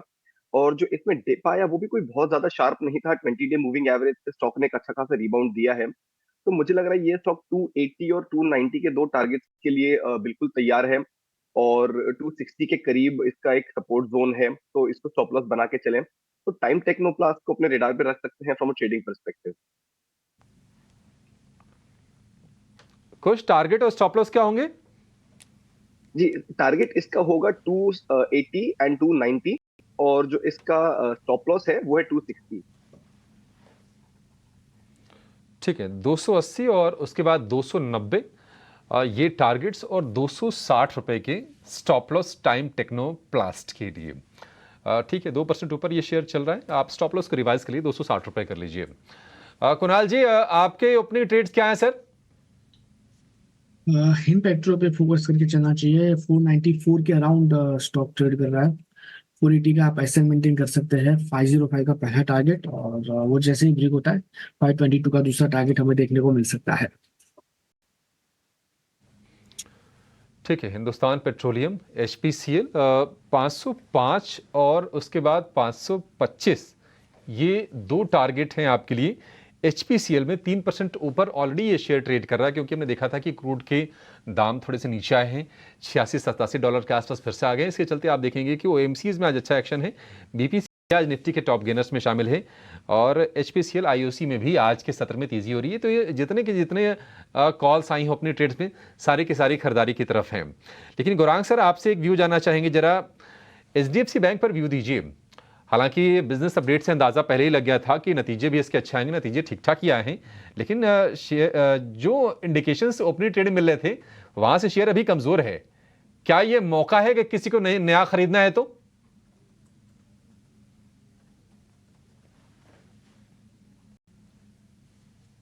गौरांग सर। अभिषेक, आपका और आपको भी शुभ प्रभात हमारे तरफ से। तो मेरे ख्याल से देखिए, अगर छोटी मध्यम अवधि की ये जो उठापटक हो रही है उसको अगर आप नजरअंदाज करते हैं और अगर आपके पास लंबी अवधि की समय सीमा है तो करीबन 1700 से लेकर के 2000 के लक्ष्यांक हमें HDFC बैंक में दिखाई दे रहे हैं। और जैसे मैं पहले भी बता रहा था, ये कार्यक्रम जब शुरू हुआ कि वित्तीय क्षेत्र, अभिषेक, आपके पोर्टफोलियो का एक बहुत ही महत्वपूर्ण हिस्सा होना चाहिए। और मेरे ख्याल से अलोकेशन जो पोर्टफोलियो में है वो भी आपको अच्छा खासा वित्तीय क्षेत्र, और मैं ये इसलिए कह रहा हूँ अभिषेक क्योंकि आने वाले समय में जो ऋण क्रेडिट डिमांड होगी वो तो आपको निर्णायक तरीके से ऊपर जाती हुई दिखाई देगी। उसके साथ साथ ग्रॉस नेट एनपीए नीचे आएंगे, प्रोविजनिंग नीचे आएंगी, और जो शुद्ध मुनाफा है वो भी आपको अच्छे स्तर पर बढ़ता हुआ दिखाई देगा। तो खरीदारी की राय बुनियादी तर्क के आधार पर as a disclosure HDFC bank पर है। ठीक है। एचडीएफसी बैंक वैसे देखा जाए तो कोई बहुत ज़्यादा नीचे भी नहीं है, अभी 2 रुपये ही है। ये एडजस्टमेंट कर रहा है सिर्फ अपनी प्राइस एक्शन का, क्योंकि नंबर्स के साथ है, और एज सच कुछ नहीं दिख रहा। दूसरा, अंबानी ग्रुप के शेयर्स अगर आप दिखाना, अडानी ग्रुप के शेयर्स माफ़ कीजिए, अगर दिखाना चाहें तो वो भी आपको सभी बढ़िया दिखेंगे, एक सिर्फ एसीसी को छोड़ के। एसीसी भी इनफैक्ट अब हरे निशान में आने की तैयारी कर रहा है, सिर्फ 1-1.5 रुपये का नुकसान है। ज़्यादातर शेयर आपको हरे निशान में देखेंगे, कोई भी फायर कर लीजिए एसीसी को छोड़कर, तो आपको ज़्यादातर हरे निशान में देखेंगे। एक तो ये सेगमेंट मार्केट का ठीक दिख रहा है अभी मेरे को, पहला। दूसरा पॉइंट है कि मार्केट थोड़ा सा ना प्राइस एक्शन को एडजस्ट कर रहा है, और भी कुछ नहीं है। ना ही बहुत तेज़ी है, ना ही बहुत मंदी है बाज़ार के अंदर। थोड़ा भी चलता है तो फिर बाद में मैक्रोस थोड़े महंगे हो जा रहे हैं, यानी कि इंडिकेटर्स थोड़े महंगे हो जा रहे हैं। बस वैसी कोई प्रॉब्लम नहीं है। स्पेसिफिक रहिए स्टॉक्स के, वही आपको अच्छा ट्रेड देंगे। शुरुआत के कौन कौन से शेयर्स चल रहे हैं जरा मैं आपके स्क्रीन पे लेके आता हूँ। पहले लॉन्ग साइड के सौदे ढूंढते हैं, उसमें से फिर मेहमानों से पता करते हैं। शिवांगी, जरा एक शेयर आप चेक कीजिएगा। एक्सिस बैंक करीब 2% ऊपर है, बिल्डर अच्छा है। फ्यूचर की प्लेट दिखाते जाइएगा जिन शेयर्स के बारे में मैं बोल रहा हूँ। एक्सिस बैंक एक बार जरा आप देखिए, और आपको ये ठीक लग रहा है क्या? जी, बैंकिंग स्टॉक्स जो है अपने क्रूशियल सपोर्ट जोन से टर्न होते हुए दिख रहे हैं। इवन हम देख रहे हैं कि बैंक निफ्टी में कहीं ना कहीं स्टेबिलिटी आते हुए दिख रही है after the week of weakness. पर कहीं ना कहीं यहाँ पे जो मोमेंटम है वो काफी स्लो है। तो जरूर एक्सिस बैंक पॉजिटिव लग रहा है, पर ये थोड़ा सा पेशेंस लग सकता है इसमें। और इमीडिएट बेसिस पे हम 1070 तक के लिए एक्सपेक्ट कर सकते हैं इसमें, 1030 के एक स्टॉप को बनाए हुए। ठीक है, कुछ एक और लॉन्ग पोजीशन से जरा चेक कर लेते हैं जहाँ पे बन रही है। कुछ जरा आपसे पता करता हूँ मैं। एक शेयर आप जरा चेक कीजिए, 6-3 नाल्को। एक बार जरा नाल्को चेक करेंगे, नेशनल एल्यूमिनियम के नाम से मिलेगा। ये 191 के अराउंड अभी चल रहा है। फ्यूचर वाली प्लेट भी दिखाना है इसकी। देखिए यहाँ पे ओवरऑल बायस तो पॉजिटिव है ही। काफी समय से अगर आप देखें तो इन स्टॉक में अच्छा खासा अपटिक था। जो मार्केट में करेक्शन आया था उसमें भी स्टॉक में करेक्शन नहीं देखने मिला, कंसोलिडेशन ही था। और आज हम एक ब्रेकआउट देख रहे हैं। 185 का एक रेजिस्टेंस जोन था, उसको क्रॉस करके आज उसके ऊपर कंफर्टेबल प्लेस है। मेरे हिसाब से यहाँ पे 200 और 210 के टारगेट के लिए एक बाई ट्रेड लिया जा सकता है। स्टॉप लॉस जो रहेगा आपका 180 के करीब रहेगा। तो ओवरऑल ट्रैक्शन, ओवरऑल बायस नाल्को में अभी भी पॉजिटिव है। और जैसा आपने बताया अच्छा खासा लॉन्ग बिल्डअप है, और 200 के लेवल पे हो सकता है थोड़ा सा पॉज करे, but once that level is taken out, I think अगले महीने से 210 के टारगेट भी जो होंगे बहुत रियलिस्टिकली नाल्को पे देखने मिल सकते हैं। एक और शेयर है बीबीटीसी के नाम से, बॉम्बे बर्मा। वो शेयर एकदम से स्पीड से ऊपर आया, आज खुला ही बहुत बढ़िया, 1523 से सीधा 1626 आ गया। अपॉर्चुनिटी लॉस्ट माने कुणाल? बीबीटीसी बॉम्बे बर्मा जरा दिखाना स्क्रीन पर, 8% ऊपर। अपॉर्चुनिटी लॉस्ट माने ये तो एक ही दिन के अंदर कई दिनों का इसने गेम खत्म कर दिया। और अभी मैं देख रहा हूँ 15 मिनट के चार्ट पे छोटा करके, ये तो ओवरशूट हो गया है। एग्जैक्टली डिम्पी जी, परफेक्ट वर्ड आपने यूज किया है, अपॉर्चुनिटी लॉस्ट। क्योंकि अगर मैं एक सिंगल कैंडल की बात करूं तो सिंगल कैंडल में ही स्टॉक ने जहां ओपनिंग दिखाया था 1524, और उसके बाद सीधा 1640 तक की मोमेंटम हमें स्टॉक में देखने को मिल रही है। ना खरीदारी करने का सलाह तो नहीं रहेगा क्योंकि एसएल परफेक्ट लेवल पे नहीं बनेगा, लेकिन अगर जिन लोगों ने ओपनिंग पे ही अगर इसमें सौदा किया है और उनकी पोजीशन अगर ओपन है तो मुझे लग रहा है कि होल्ड करके चलना चाहिए। क्योंकि स्टॉक में आज के दिन में कहीं ना कहीं एक ब्रेकआउट देखने को मिला है, उसके बेस पे 1670 1670, और जैसे ही ये ब्रेक होता है ऊपर में 1760 तक के भी लेवल दिखा सकता है। एक एक्शन कंस्ट्रक्शन नाम की कंपनी है। ऐसे वैसे मैं बता दूं बीबीटीसी के अंदर थोड़ा रुक के काम करना, अभी जो भी काम करना चाहता है ये थोड़ा कूल ऑफ होगा, उसके बाद वापस चले तो चले, लेकिन अभी कूल ऑफ होने के चांसेस भी हैं। इसका जो आरएसआई डाइवर्जेंस है वो बहुत शूट कर चुका है, यानी कि एक्सट्रीम ऊपर आ चुका है। छोटे चार्ट पे देख के बता रहा हूँ, इंट्राडे पॉइंट ऑफ व्यू से। हाँ वैसे ठीक है, एक्शन कंस्ट्रक्शन है 5.5%। गौरांग सर, आप इस कंपनी को कवर करते हैं, आपकी कवरेज है क्या? एक्शन कंस्ट्रक्शन एस के नाम से जानी जाती है ये। क्योंकि एक समय पर यहाँ पर हमारी कवरेज थी, हाल फिलहाल तो नहीं है, लेकिन एक चीज कहना चाहूंगा कि ये स्टॉक मेरे ख्याल से पिछले 2 साल में अगर आप देखें तो बहुत ही बेहतरीन तरीके से ऊपर आया है। उसकी 2-3 वजह है। पहले तो ऑर्डर बुक बहुत ही मजबूत हो गई थी इनकी, और उस ऑर्डर बुक को जमीनी स्तर पर कामकाज करते हुए तब्दील किया आमदनी में और शुद्ध मुनाफे में, और ये जो स्तर है करीबन 1500 के आसपास हमारी, ये मैं सीधे सीधे राय नहीं दे रहा हूं डिम्पी, क्योंकि कवरेज नहीं है, लेकिन अगर आप आकलन करें तो जिस क्षेत्र में ये कंपनी कामकाज करती है उसकी तुलना में लिस्टेड यूनिवर्स की मैं बात कर रहा हूं तो बहुत कम कंपनी है, और इनके पास जो प्रोडक्ट ऑफरिंग है अर्थ मूविंग इक्विपमेंट्स को लेकर के, वो बहुत फैला हुआ कारोबार है। सक्षम बैलेंस शीट, मैनेजमेंट काफी अच्छी, मेरे ख्याल से भविष्य काफी उज्जवल है। ठीक है, एक्शन कंस्ट्रक्शंस यहाँ पे भविष्य काफ़ी उज्जवल लग रहा है, पर इस बीच कुछ सेलेक्टेड काउंटर्स आईटी स्पेस में भी अच्छा एक्शन दिखा रहे हैं। विप्रो, जहाँ पे आप देख रहे हैं 1% की तेज़ी को होल्ड कर रहा है, पर परसिस्टेंट सिस्टम नतीजों के बाद डे लो पे जाता हुआ 3.5% की यहाँ पे कमजोरी आती हुई दिख रही है। एक बार कुछ क्विकली आप कुछ टारगेट्स हाईलाइट कर पाएंगे? परसिस्टेंट सिस्टम इन स्तरों से और कितना कमज़ोर हो सकता है?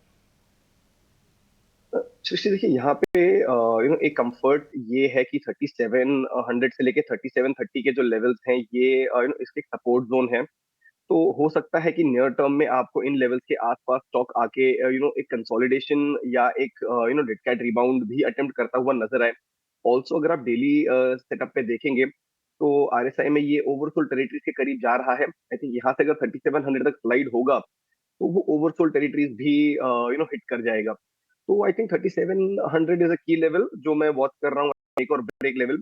Although that said, it's a line in sand. ऐसा नहीं है कि यहाँ से स्टॉक में बहुत नई तेजी आ जाएगी या बहुत ज्यादा जान आ जाएगी। बस यही कि हो सकता है कि in the current scheme of things and in the current downturn 3700 के आसपास आके शायद थोड़ी देर होल्ड करे। बट अगर मैं थोड़ी लंबी अवधि या मीडियम अवधि का चार्ट देखूं तो मुझे लग रहा है यहाँ पे जो फॉल है ये 3550 तक भी स्लाइड हो सकती है। That's where some sort of meaningful support comes in for the stock. ठीक है, परसिस्टेंट सिस्टम यहाँ पे आपको कुछ लेवल्स वॉच आउट करने हैं, पर इस बीच कुछ फार्मा काउंटर्स में भी ज़बरदस्त एक्शन है। खबरों के दम पे हम एक्शन देख रहे हैं, और हम सुबह से ही हाईलाइट कर रहे थे कि आज लुपिन और जाइडस लाइफ पे आप नज़र रखिए। एक बड़े ड्रग को इन दोनों ही कंपनीज है जिसको पहले से अप्रूवल मिल चुका था ओवर एक्टिव ब्लैडर के लिए।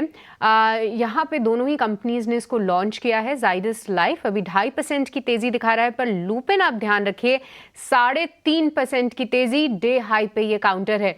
प्रशांत, क्विकली एक बार दोनों ही काउंटर्स पे आप चार्ट दे पाएंगे कि अब यहाँ पे कितनी तेज़ी की और उम्मीद करें, और क्या ओपनिंग के बाद जो है थोड़े से पॉइंट्स लेके यहाँ पे कुछ रेजिस्टेंस सामने आ रहे हैं? जी सृष्टि, अगर हम लुपिन का देखें तो मुझे लग रहा है ये आउटराइट बाय है, और यहाँ पे आपको स्टॉप लॉस जो आज का डे लो बना है उसके नीचे मेरे हिसाब से एक सेफ स्टॉप लॉस थोड़ा पोजिशनल होगा 1565 1570 के जोन में। 1570 के नीचे रखें। यहाँ से आपको कम से कम, अभी ये 1600 चल रहा है, मेरे हिसाब से आपको 1665 कम से कम यहाँ पे दिखना चाहिए, 1665। 1665 यानी मौजूदा स्तरों से लगभग 70 रुपए ऊपर के टारगेट्स लुपिन पे आते हुए दिख सकते हैं, पर इसके लिए स्टॉप लॉस थोड़ा सा बड़ा ज़रूर है। जितना बड़ा टारगेट उतना ही बड़ा स्टॉप लॉस। डे लो का स्टॉप लॉस फिलहाल आपको इस पे लगाना है। पर इस बीच एक काउंटर जो कि काफ़ी कमज़ोर हो रहा है वो है गेल का काउंटर, क्योंकि यहाँ पे सिटी की रिपोर्ट आई है, उन्होंने खरीदारी की है लगभग 230 रुपए का इन्होंने टारगेट्स दिया है, पर ये भी कह रहे हैं कि 90 दिनों का इन्होंने कैटलिस्ट वॉच में इसको डाला है। अगर देखा जाए तो यहाँ पे गेल में आज कमज़ोरी ज़रूर है। माफ़ कीजिएगा, सिटी यहाँ पे 230 के टारगेट्स दे रहे हैं, पर स्टॉक थोड़ा कमज़ोर ज़रूर हो रहा है। एक बार शिवांगी, क्विकली आप कुछ टारगेट्स हाईलाइट कर पाएंगे, क्योंकि इस स्टॉक में हमने एक अच्छी चाल देखी है। कैसे देखा जाए इसे? क्या कुछ जो लॉन्ग्स पहले से ऐड हुए थे वो अनवाइंड हो रहे हैं, थोड़ा सा और कमज़ोर हो सकता है ये शेयर? जी बिल्कुल, गेल की अगर हम बात करें यहाँ पे हमने देखा है कि मंथ ऑन मंथ बेसिस में स्ट्रक्चर अभी भी इंटैक्ट है towards the positive zone and इस स्टॉक में हमने पिछले 7 महीनों से कंसिस्टेंटली हायर हाईज देखे हैं। ऑफ कोर्स डेली फ्रेम में थोड़े बहुत प्रॉफिट बुकिंग है, पर आप देख रहे होंगे कि ये कंसोलिडेटिव रेंज में कामकाज कर रहा है। 195 का एक क्रूशियल लेवल है, उसको ब्रेक करने से ही हम देखेंगे कि इसमें और थोड़ी वीकनेस है। अगर ये होल्ड करता है ये लेवल्स, तो हम फिर देख लेंगे कि एक पुल बैक मूव यहाँ पे नजर आते हुए दिखेगा। तो वेट एंड वॉच रहेगा। 195 होल्ड करते ही 205 के लिए हम इसको एक्सपेक्ट कर सकते हैं। ठीक है, आज जो हाई है वो 205 रुपए के आसपास का ही है। 195 रुपए अगर होल्ड किया तो फिर से उस स्तर को टच करने की कोशिश करेगा गेल का शेयर। लेकिन क्रूड में कमजोरी के चलते आज हम देख रहे हैं कि ओएमसीज तो बस कर ही रही हैं, लेकिन एविएशन स्टॉक्स में भी ठीक ठाक आज एक्शन है। इंटर ग्लोब में 3% के आसपास की तेजी है। प्रशांत जी जरा चेक करके बताइए, इंटर ग्लोब क्या यहाँ से भी आपको तेजी दिख रही है? फ्रेश लॉन्ग करना है इसमें?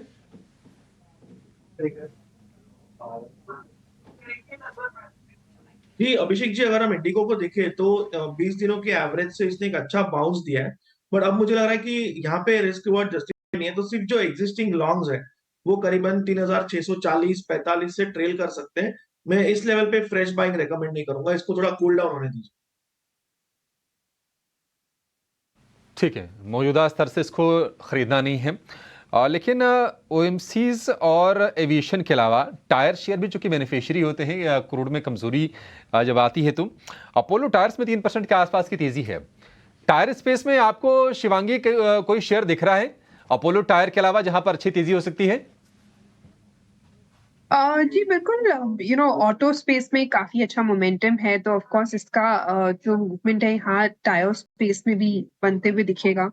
एंड मेरी नजर जो है यहाँ पे अपोलो टायर्स पे बिल्कुल है, और दूसरे टायर स्पेस से हम देख रहे हैं कि ये स्टॉक जो है कंपैरेटिवली ज्यादा स्टेबल है, तो मेरी नजर यहीं पे है अपोलो टायर्स पे। इसके जो नेक्स्ट लेवल्स है वो है अराउंड 500 के। स्टॉक ने अपने की एक्सपोनेंशियल मूविंग एवरेजेस को भी सरपास करके वहां होल्ड कर रहा है, तो यहाँ पे नजर डालने लायक है। ठीक है, अपोलो टायर को लेकर ये व्यू है। आज हम देख रहे हैं कि जोमैटो में भी ठीक ठाक एक्शन है। जोमैटो ने अपनी प्लेटफॉर्म फीस को बढ़ाया है, 4 रुपए से बढ़ाकर 5 रुपए कर दिया है, और उसी चलते एबिटा में करीब करीब 85 करोड़ से लेकर 90 करोड़ रुपए की बढ़त का अनुमान है। जोमैटो 200 रुपए के आसपास ही है, और ये तमाम ब्रोकरेजेस की तरफ से टारगेट भी थे 200 रुपए के आसपास के ही, वहां शेयर पहुंचा भी, रफ्तार ठीक ठाक रही है। इसको लेकर जरा गौरांग सर आप व्यू दीजिए, जोमैटो अब यहां से आपको ये शेयर किस तरह का दिख रहा है? क्योंकि चला बहुत है, क्या आपका कन्विक्शन और बढ़ गया इस पर? काफी लंबे समय से निवेश की राय यहाँ पर अभिषेक हम दे रहे हैं। जब आईपीओ आया था उस स्तर पर भी मेरे ख्याल से 75 या 76 के आसपास था उसका आईपीओ। लिस्ट हुआ, स्टॉक मेरे ख्याल से 140 के पार गया, फिर नीचे लुढ़का, आईपीओ के नीचे आया, और फिर धीरे धीरे करके ऊपर के तरफ के दायरे हम देख रहे हैं। तो सिर्फ फूड डिलीवरी का जो प्लेटफॉर्म है अभिषेक, वहां पर नहीं, लेकिन आप ये ग्रोसरीज यानी कि ब्लिंकिट का जो योगदान है, अगर आप वहां पर देखने जाएं तो वहां पर तो डिलीवरी चार्ज भी लगती है, भले आप जोमेटो गोल्ड के मेंबर हो, लेकिन अगर आप ब्लिंकिट इस्तेमाल करते हैं तो आपको प्लेटफॉर्म फी भी देनी पड़ती है और डिलीवरी चार्ज भी देना पड़ता है। तो ये जो योगदान है वो निरंतर ऊपर की तरफ जाने की हमारे अनुमान है, और दोनों ही मिलाकर के platforms, food delivery as well as groceries यानी कि ब्लिंकिट, आने वाले मेरे ख्याल से जो तिमाही नतीजे होंगे इस वित्तीय वर्ष की मैं बात कर रहा हूँ अभिषेक, वो बहुत अच्छे आ सकते हैं। बुनियादी तर्क के आधार पर हमारी खरीदारी की राय है।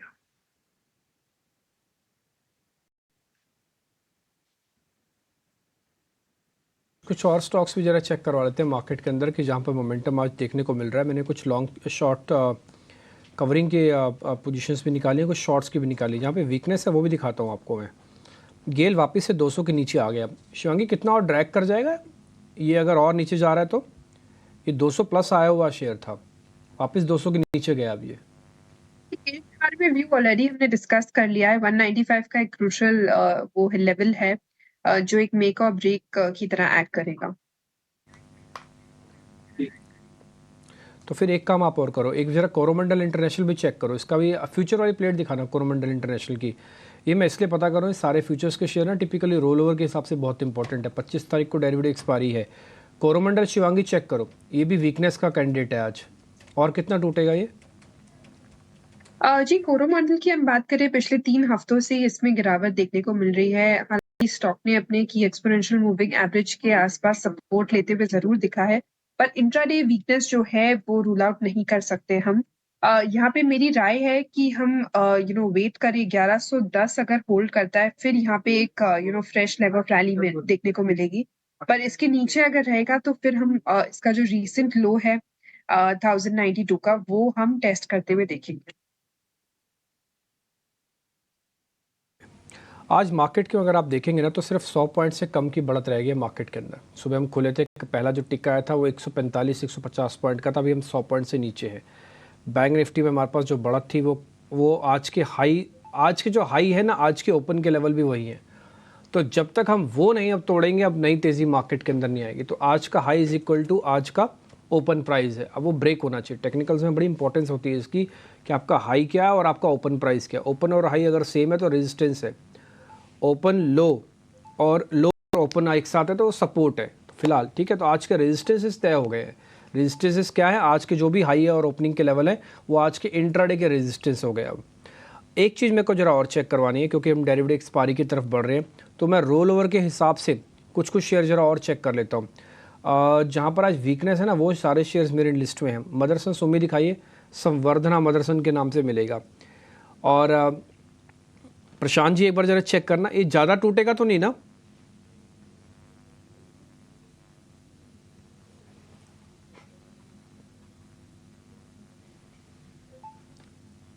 जी डिम्पी जी, यहाँ पे अगर हम देखें तो संवर्धना मदरसन जी डिम्पी जी, यहाँ पे अगर हम देखें तो 120 का एक जो क्रूशियल लेवल है उसके ऊपर ट्रेड कर रहा है, 122-23 के आसपास। मुझे लग रहा है कि यहाँ पे एक बाइंग के लिए रिस्क छोटी है, तो आप 118 का स्टॉप लॉस, 118 का स्टॉप लॉस लगाइए। यहाँ से अगर ये स्टॉक पिकअप हो जाए तो जो रेजिस्टेंस बना हुआ था 130, ये आपका पहला टारगेट होना चाहिए, और उसके ऊपर अगर क्लोज हो तो नेक्स्ट लेवल्स की बात कर सकते हैं। फिलहाल सिर्फ डाउनसाइड कैप करनी चाहिए 118 पे स्पॉट क्लोजिंग बेसिस, और इसमें एंट्री लेनी चाहिए, या अगर पोजीशन है तो होल्ड करना चाहिए। एक दो शेयर जरा और चेक करवा लेते हैं जहाँ पे पोजीशनिंग ठीक बन रही है, लेकिन अभी प्राइस एक्शन नहीं आया है। एमआरएफ का तो छोड़ देते हैं, एक तो 1 लाखों का शेयर है, फिर पूछना और सुनना दोनों बेकार हो जाता है, अमूमन कोई लेता नहीं है। कमिंस इंडिया लेके आइए, 3000 रुपये वाला शेयर है ये। 8% इसका प्राइस बिल्डअप होगा आज ओपन इंटरेस्ट के अंदर, और प्राइस बिल्डअप करीब 1.5% का। कमिंस इंडिया कुछ एक बार जरा आप इसको चेक करेंगे। कमिंस इंडिया मैं अगली सीरीज़ के लिए रोल ओवर करना चाहता हूँ इस शेयर को। देखिए बिल्कुल कर सकते हैं। इस पूरी स्पेस में ही जो ट्रैक्शन है उसका तो टेलविंड है ही, प्लस अगर आप देखें तो स्टॉक में भी एक अच्छी खासी तेजी बनी हुई है। हमारे हिसाब से यहाँ पे जो इसका 20 डे मूविंग एवरेज है, जिसको स्टॉक ने इस फॉल में टच नहीं किया था, वही एक अच्छा सपोर्ट जोन है जो 3000 के आसपास आता है, अराउंड 3000 के आसपास आता है, तो वो आपके लिए as a stop loss act करेगा। अब अगर आप अगली सीरीज के लिए लेना चाहते हैं तो आई थिंक यहाँ पे 3175 ये आपके लिए पहला टारगेट होगा, and once that is taken out 3250 तक के दूसरे लेवल के लिए आप कमेंट्स को बाय भी कर सकते हैं, होल्ड कर सकते हैं, and it's a good candidate to buy and hold, because बहुत ज्यादा शार्प डिप्स भी इसमें नहीं देखने मिली है। तो अगर आप फ्यूचर में लेना चाहे तो आप ऐसे स्टॉक लेना चाहेंगे जिसमें बहुत ज्यादा बड़ी वॉलेटिलिटी आपको ना देखने मिले, तो comments fit that bill also. तो 3000 का स्टॉप लॉस एंड 3250 का second target for comments India. एक ऑप्शन का ट्रेड भी हम आपके सामने रखते हैं, लेकिन ठीक उससे पहले मैं आपको उन्हीं 5 शेयरों के दर्शन एक बार करवाना चाहता हूं जिनके बदौलत बाजार के अंदर वेटेज का बहुत बड़ा प्लस और माइनस होता है। आप दिखाइए फिर से जरा रिलायंस इंडस्ट्रीज़, लाल निशान में आपको दिखेगा। आप दिखाइए जरा HDFC बैंक, आपको लाल निशान में दिखेगा। लिखाइए जरा TCS इन्फोसिस भी, TCS इन्फोसिस, ICICI बैंक को बाद में चेक करेंगे। TCS दिखाना, इन्फोसिस दिखाओ आप, इनके अंदर स्ट्रेंथ नहीं आ रही है। ठीक, एक चीज़ और दिखाओ आप, एक शेयर और दिखाओ जिसका नाम है HUL, ये भी दिखाओ। कंजम्पशन के अंदर ये बहुत इंपॉर्टेंट शेयर है, वेटेज भी रखता है। तो अभी क्या है ना, बाजार थोड़ा फंस सा गया है, लीडरशिप में भी है, कुछ ज़्यादा बड़ा स्ट्रेंथ नहीं आ रही बाजार के अंदर, थोड़ा वेटेज वाले शेयर्स भी आगे नहीं आ रहे हैं।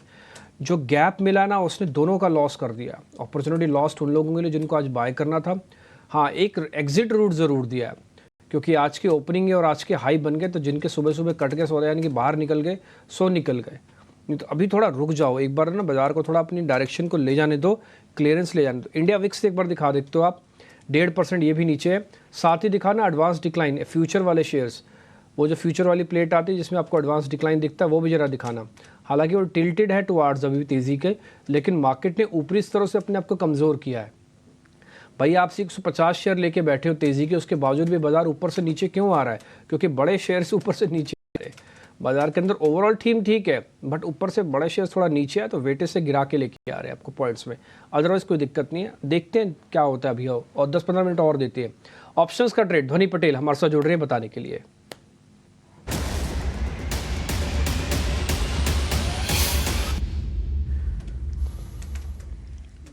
ध्वनि जी नमस्ते, बताइए sir. Ma'am good morning Dimpy ji, सबसे पहले तो अपडेट देना चाहूंगी। फ्राइडे क्लोजिंग में हमने HDFC बैंक की कॉल ऑप्शन को प्लस करा था और उसका 25 रुपए का टारगेट दिया था। वो टारगेट आज ओपनिंग में हमारा अचीव हो चुका है। और आज का हमारा कॉल जो यहाँ पे रहेगा वो हिंद पेट्रो में रहेगा। स्टॉक के अंदर डेली चार्ट अगर देख रहे हैं तो एक ब्रेकआउट देखने को मिल रहा है। तो हिंद पेट्रो में यहाँ पे प्लेन वनीला कॉल ऑप्शन है 495 की हमें कॉल ऑप्शन यहाँ पे खरीद के चलना है। और यहाँ पे अभी का भाव करीब 10 रुपए के आसपास चल रहा है। इसे हमें 9.75 से 10 रुपए तक के कोई भी डिप्स मिल रहा है तो खरीदे आप। और स्टॉप लॉस इसमें 6 रुपए 90 पैसे का रखे। टारगेट 13 और 15 रुपए का रहेगा। ऑलमोस्ट 1:2 का इसके अंदर रिस्क रिवॉर्ड बैठता है। तो आपका अधिकतम मुनाफा यहाँ पे 14,000 का और अधिकतम नुकसान जो है वो 7,600 तक का हो सकता है।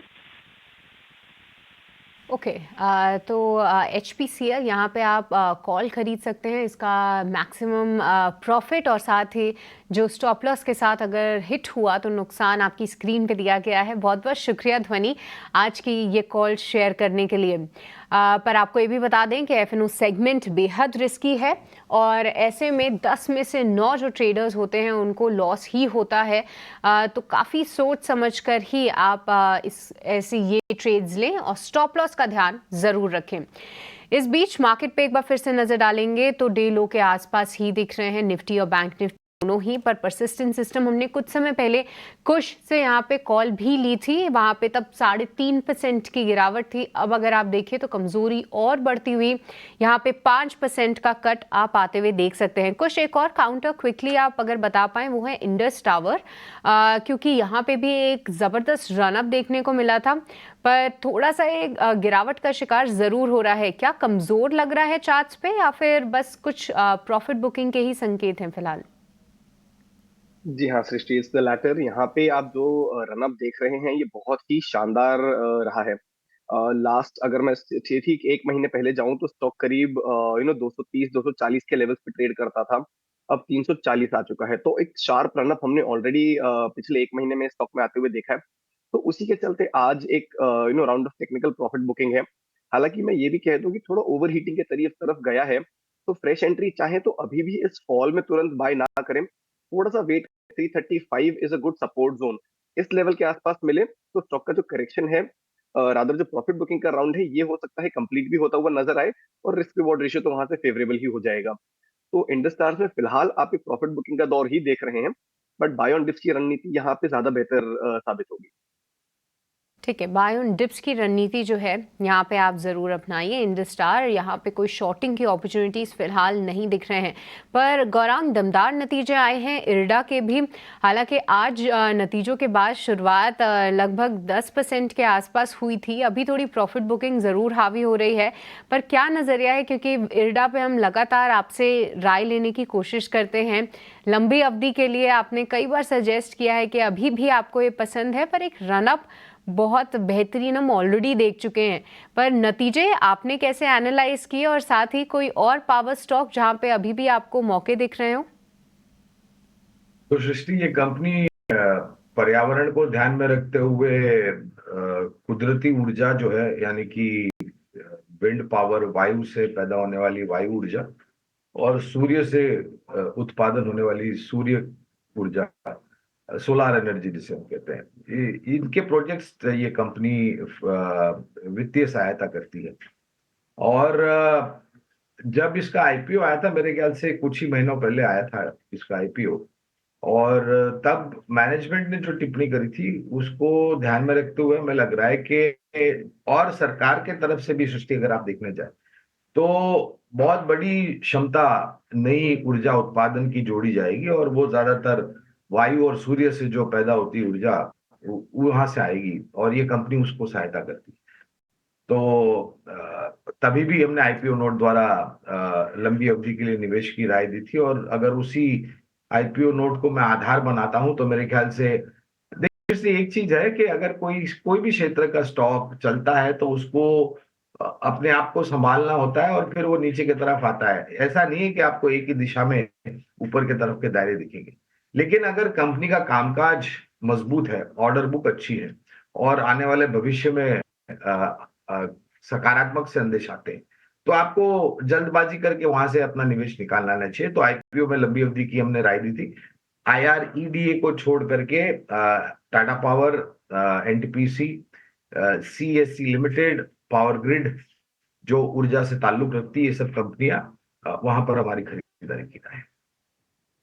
शुक्रिया गौरांग, अपना व्यू इरडा और साथ ही अन्य पावर स्टॉक्स जहां पे अभी भी मौके हैं वो हाईलाइट करने के लिए, साथ ही आपकी पसंदीदा पिक्स पर। गौरांग, एक बार आपसे CDMO काउंटर्स पे भी राय जानना चाहेंगे, क्योंकि अभी हाल फिलहाल कई सारे ब्रोकरेजेस ऐसा मान रहे हैं कि जो प्राइसिंग प्रेशर हमें देखने को मिल रहा था वो थोड़ा सा दूर होगा। अब जो चाइना रीओपनिंग या फिर चाइना के बेहतर ग्लोबल मैक्रोज की जो तस्वीरें सामने आ रही हैं या आंकड़े सामने आ रहे हैं, उससे हमने मेटल्स में तो अच्छी रैली देखी, पर अब कुछ एनालिस्ट ये भी हाईलाइट कर रहे हैं कि ये CDMO एक ऐसा स्पेस है जहां पे आप नज़र रख सकते हैं, प्राइसिंग प्रेशर भी दूर होगा, मांग में भी बढ़त की वो उम्मीद कर रहे हैं। क्या आप इससे सहमति रखते हैं? और क्योंकि डिवीज, लॉरेस, इन सभी के नतीजे हमने देखा है कि कितने क्वार्टर्स से निराश करते हुए नजर आ रहे हैं, क्या इस बार नतीजों के लिहाज से आपको लगता है कोई बेहतर तस्वीर आ सकती है? देखिए, पहली बात तो चाइना से जो भी खबरें आती है ना सृष्टि, मैं, एक हमारे हिंदी में कहावत है, चुटकी भर नमक, तो मैं चुटकी भर नमक नहीं, मैं मुट्ठी भर नमक हाथ में लेता हूं और चाइना की खबरों को मैं परे कर देता हूं, क्योंकि वहां से जो खबरें आती है ना सृष्टि, उसका निर्णायक तरीके से कितना बुनियादी तर्क है उसमें और कितनी हवा है, इसका मतभेद करना बहुत मुश्किल हो जाता है। तो मैं चाइना से जो भी खबरें आती है मैं हंसते हंसते स्वीकार करता हूं और उसी लिहाज से मैं उसको दूर कर देता हूं। जहां तक रहा फार्मा सेक्टर का सवाल, मुझे लग रहा है कि आपको न तो सिर्फ और हमारी ये भी वास्तविकता है सृष्टि के, हमारा जो भारतवर्ष है वो पूरी विश्व भर के लिए दवाई की दुकान थी, है और रहेगा। इसके साथ साथ मैं ये भी कहना चाहूंगा कि हेल्थ केयर रिलेटेड जो भी है, मिसाल के तौर पर अपोलो हॉस्पिटल होगी, नारायण रुधालय हो गया, फोर्टिस हेल्थकेयर हो गया, यहाँ पर आपको नजर रखनी चाहिए। और मैं ये मानता हूं कि थोड़ी बहुत फटकार US FDA को लेकर के होती है हमारे यहाँ पर, फॉर्म 483 एस्टैब्लिशमेंट इंस्पेक्शन रिपोर्ट पे कुछ नकारात्मक परिस्थितियां, बहुत बड़ा मौका है। अगर आपको फार्मा क्षेत्र में दान देना है तो मैं 2-3 दाम देता हूँ, ऐसे तो कवरेज बहुत है, Sun Pharma, Cipla laboratories, doctor Reddy's, और हेल्थ केयर में मैंने ऑलरेडी आपको अपोलो हॉस्पिटल, नारायण रुद्रालय और फोर्टिस हेल्थकेयर का नाम। ठीक है, तो ये तमाम स्टॉक्स फार्मा में आप अपने फोकस लिस्ट में रख के चल सकते हैं। लेकिन रेलवे स्टॉक्स में देख रहे हैं कुणाल कि आज एक्शन है रेल टेल में, इरकॉन में, जुपिटर वैगन में। आपकी नजर कहीं गई है रेलवे स्टॉक्स में? कहीं कुछ ट्रेड के मौके बन रहे हैं आपके हिसाब से? वेल डेफिनेटली रेल टेल में ही बनेगा, क्योंकि काफी दिनों से स्टॉक में ऑब्जर्व कर रहा हूँ 385 के अराउंड स्टॉक अभी ट्रेड करता हुआ मिल रहा है, बाय करके चलने की सलाह है। अगर मैं 385 पे बाय करता हूँ तो लोअर लेवल पे मेरा जो अभिषेक जी एसएल आएगा, वो एसएल मेरा तकरीबन लोअर लेवल पे 350 का आएगा। ना एसएल थोड़ा बड़ा है क्योंकि वॉलेटिलिटी भी काफी बड़ी है स्टॉक में। 350 का एसएल रख के मैं यहाँ पे ट्रेडिंग करने का मेरा रिकमेंडेशन। टारगेट की बात करते हैं तो 412 का पहला टारगेट है, जिसका जिस रन का हाई भी है, और 412 जैसे ही ब्रेक होते हैं ऊपर में हमें 455 तक के भी लो सॉरी हाई देखने को मिल सकते हैं। यानी आप कह सकते हो कि नया ऑल टाइम हाई भी काउंटर बना सकता है। तो ओवरऑल रिटेल पे फोकस करके चलने की सलाह है 350 के एसएल के साथ। ठीक है, रेल चेल में मौके बनेंगे। गौरांग सर, आप जरा हुनासा कंज्यूमर यानी कि मामा अर्थ, इसको जरा चेक कीजिए। 400 रुपए के आसपास का भाव है। बताइए करना क्या है सर? 500 रुपए के भाव भी हमने देखे हैं, तो उसके हिसाब से 100 रुपए सस्ता है अभी। लेना है या फिर आपके हिसाब से इसमें मौके नहीं है? देखिए, सस्ता या महंगा ना अभिषेक भाई, ये निवेशक के दृष्टिकोण पर निर्भर करता है। तो हाँ, आईपीओ नोट ये भी अभी अभी हाल ही में मेरे ख्याल से IRDA, जो हम सृष्टि जी से बात कर रहे थे, उसी के आसपास की ये लिस्टिंग है, अगर मेरी याददाश्त सही है तो। और यहाँ पर भी आईपीओ नोट द्वारा हमने लंबी अवधि के लिए निवेश की राय दी थी। थोड़ा बहुत मूल्यांकन को लेकर के चिंताएं थी जो स्तर पर आईपीओ आया था, और लिस्टिंग को लेकर के भी इतिहास हमें पता है।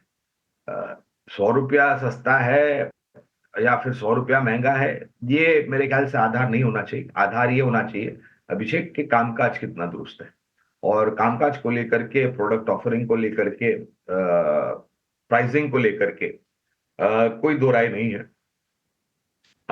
यहाँ पर भी यही कहूंगा, आईपीओ नोट को आधार बनाते हुए लंबी अवधि की निवेश की राय है।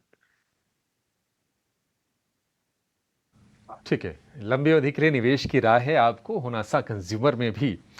एल&टी के शेयर में आज हमने जहां से आज शुरुआत देखी, उसके आसपास टिकने की कोशिश हो रही है। थोड़ा सा ये नीचे जरूर आया है, लेकिन अभी भी 1% ऊपर ये शेयर कारोबार कर रहा है। इस पर प्रशांत जी, एल&टी में क्या करना चाहिए? 3,500 रुपए के ऊपर ही ये टिका हुआ है शेयर। जी अभिषेक जी, मुझे लग रहा है कि ये एक अच्छे सपोर्ट से बाउंस हुआ है। जो शुक्रवार का लो बना था करीबन 3,450-60 के आसपास, ये एक बड़ा सपोर्ट होगा। और मुझे लग रहा है अभी अगर कोई पोजीशन लेना चाहे तो आपका स्टॉप लॉस 3,500 पे होना चाहिए, 3,500।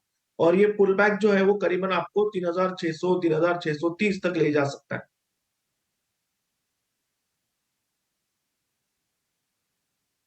क्या कुछ और स्टॉक्स भी चेक कर लेते हैं। मार्केट अभी भी एक रेंज के अंदर ही ट्रेड करता हुआ दिख रहा है। कैनरा बैंक एक बार जरा दिखाएंगे। कैनरा बैंक, क्या कैनरा बैंक में कोई ट्रेड बनता है क्या? प्रशांत जी आप ही चेक करना कैनरा बैंक। जी मेरा ये मॉर्निंग कॉल था, और मेरे हिसाब से ये एक ऐसा स्टॉक है जो क्लियर लीडरशिप दिखा रहा है। आज सुबह ही मैंने इसे पिक किया था ओपनिंग पे।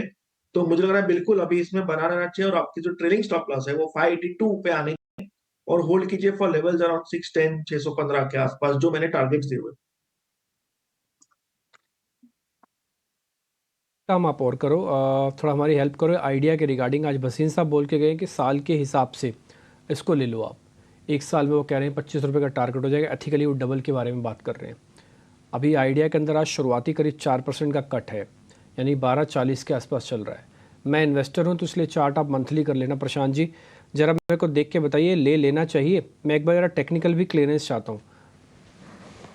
तो डिम्पी जी, मेरी बहुत क्लियर सलाह है, मैं स्टॉक्स में ना इन्वेस्ट करता हूँ ना रेकमेंड करता हूँ।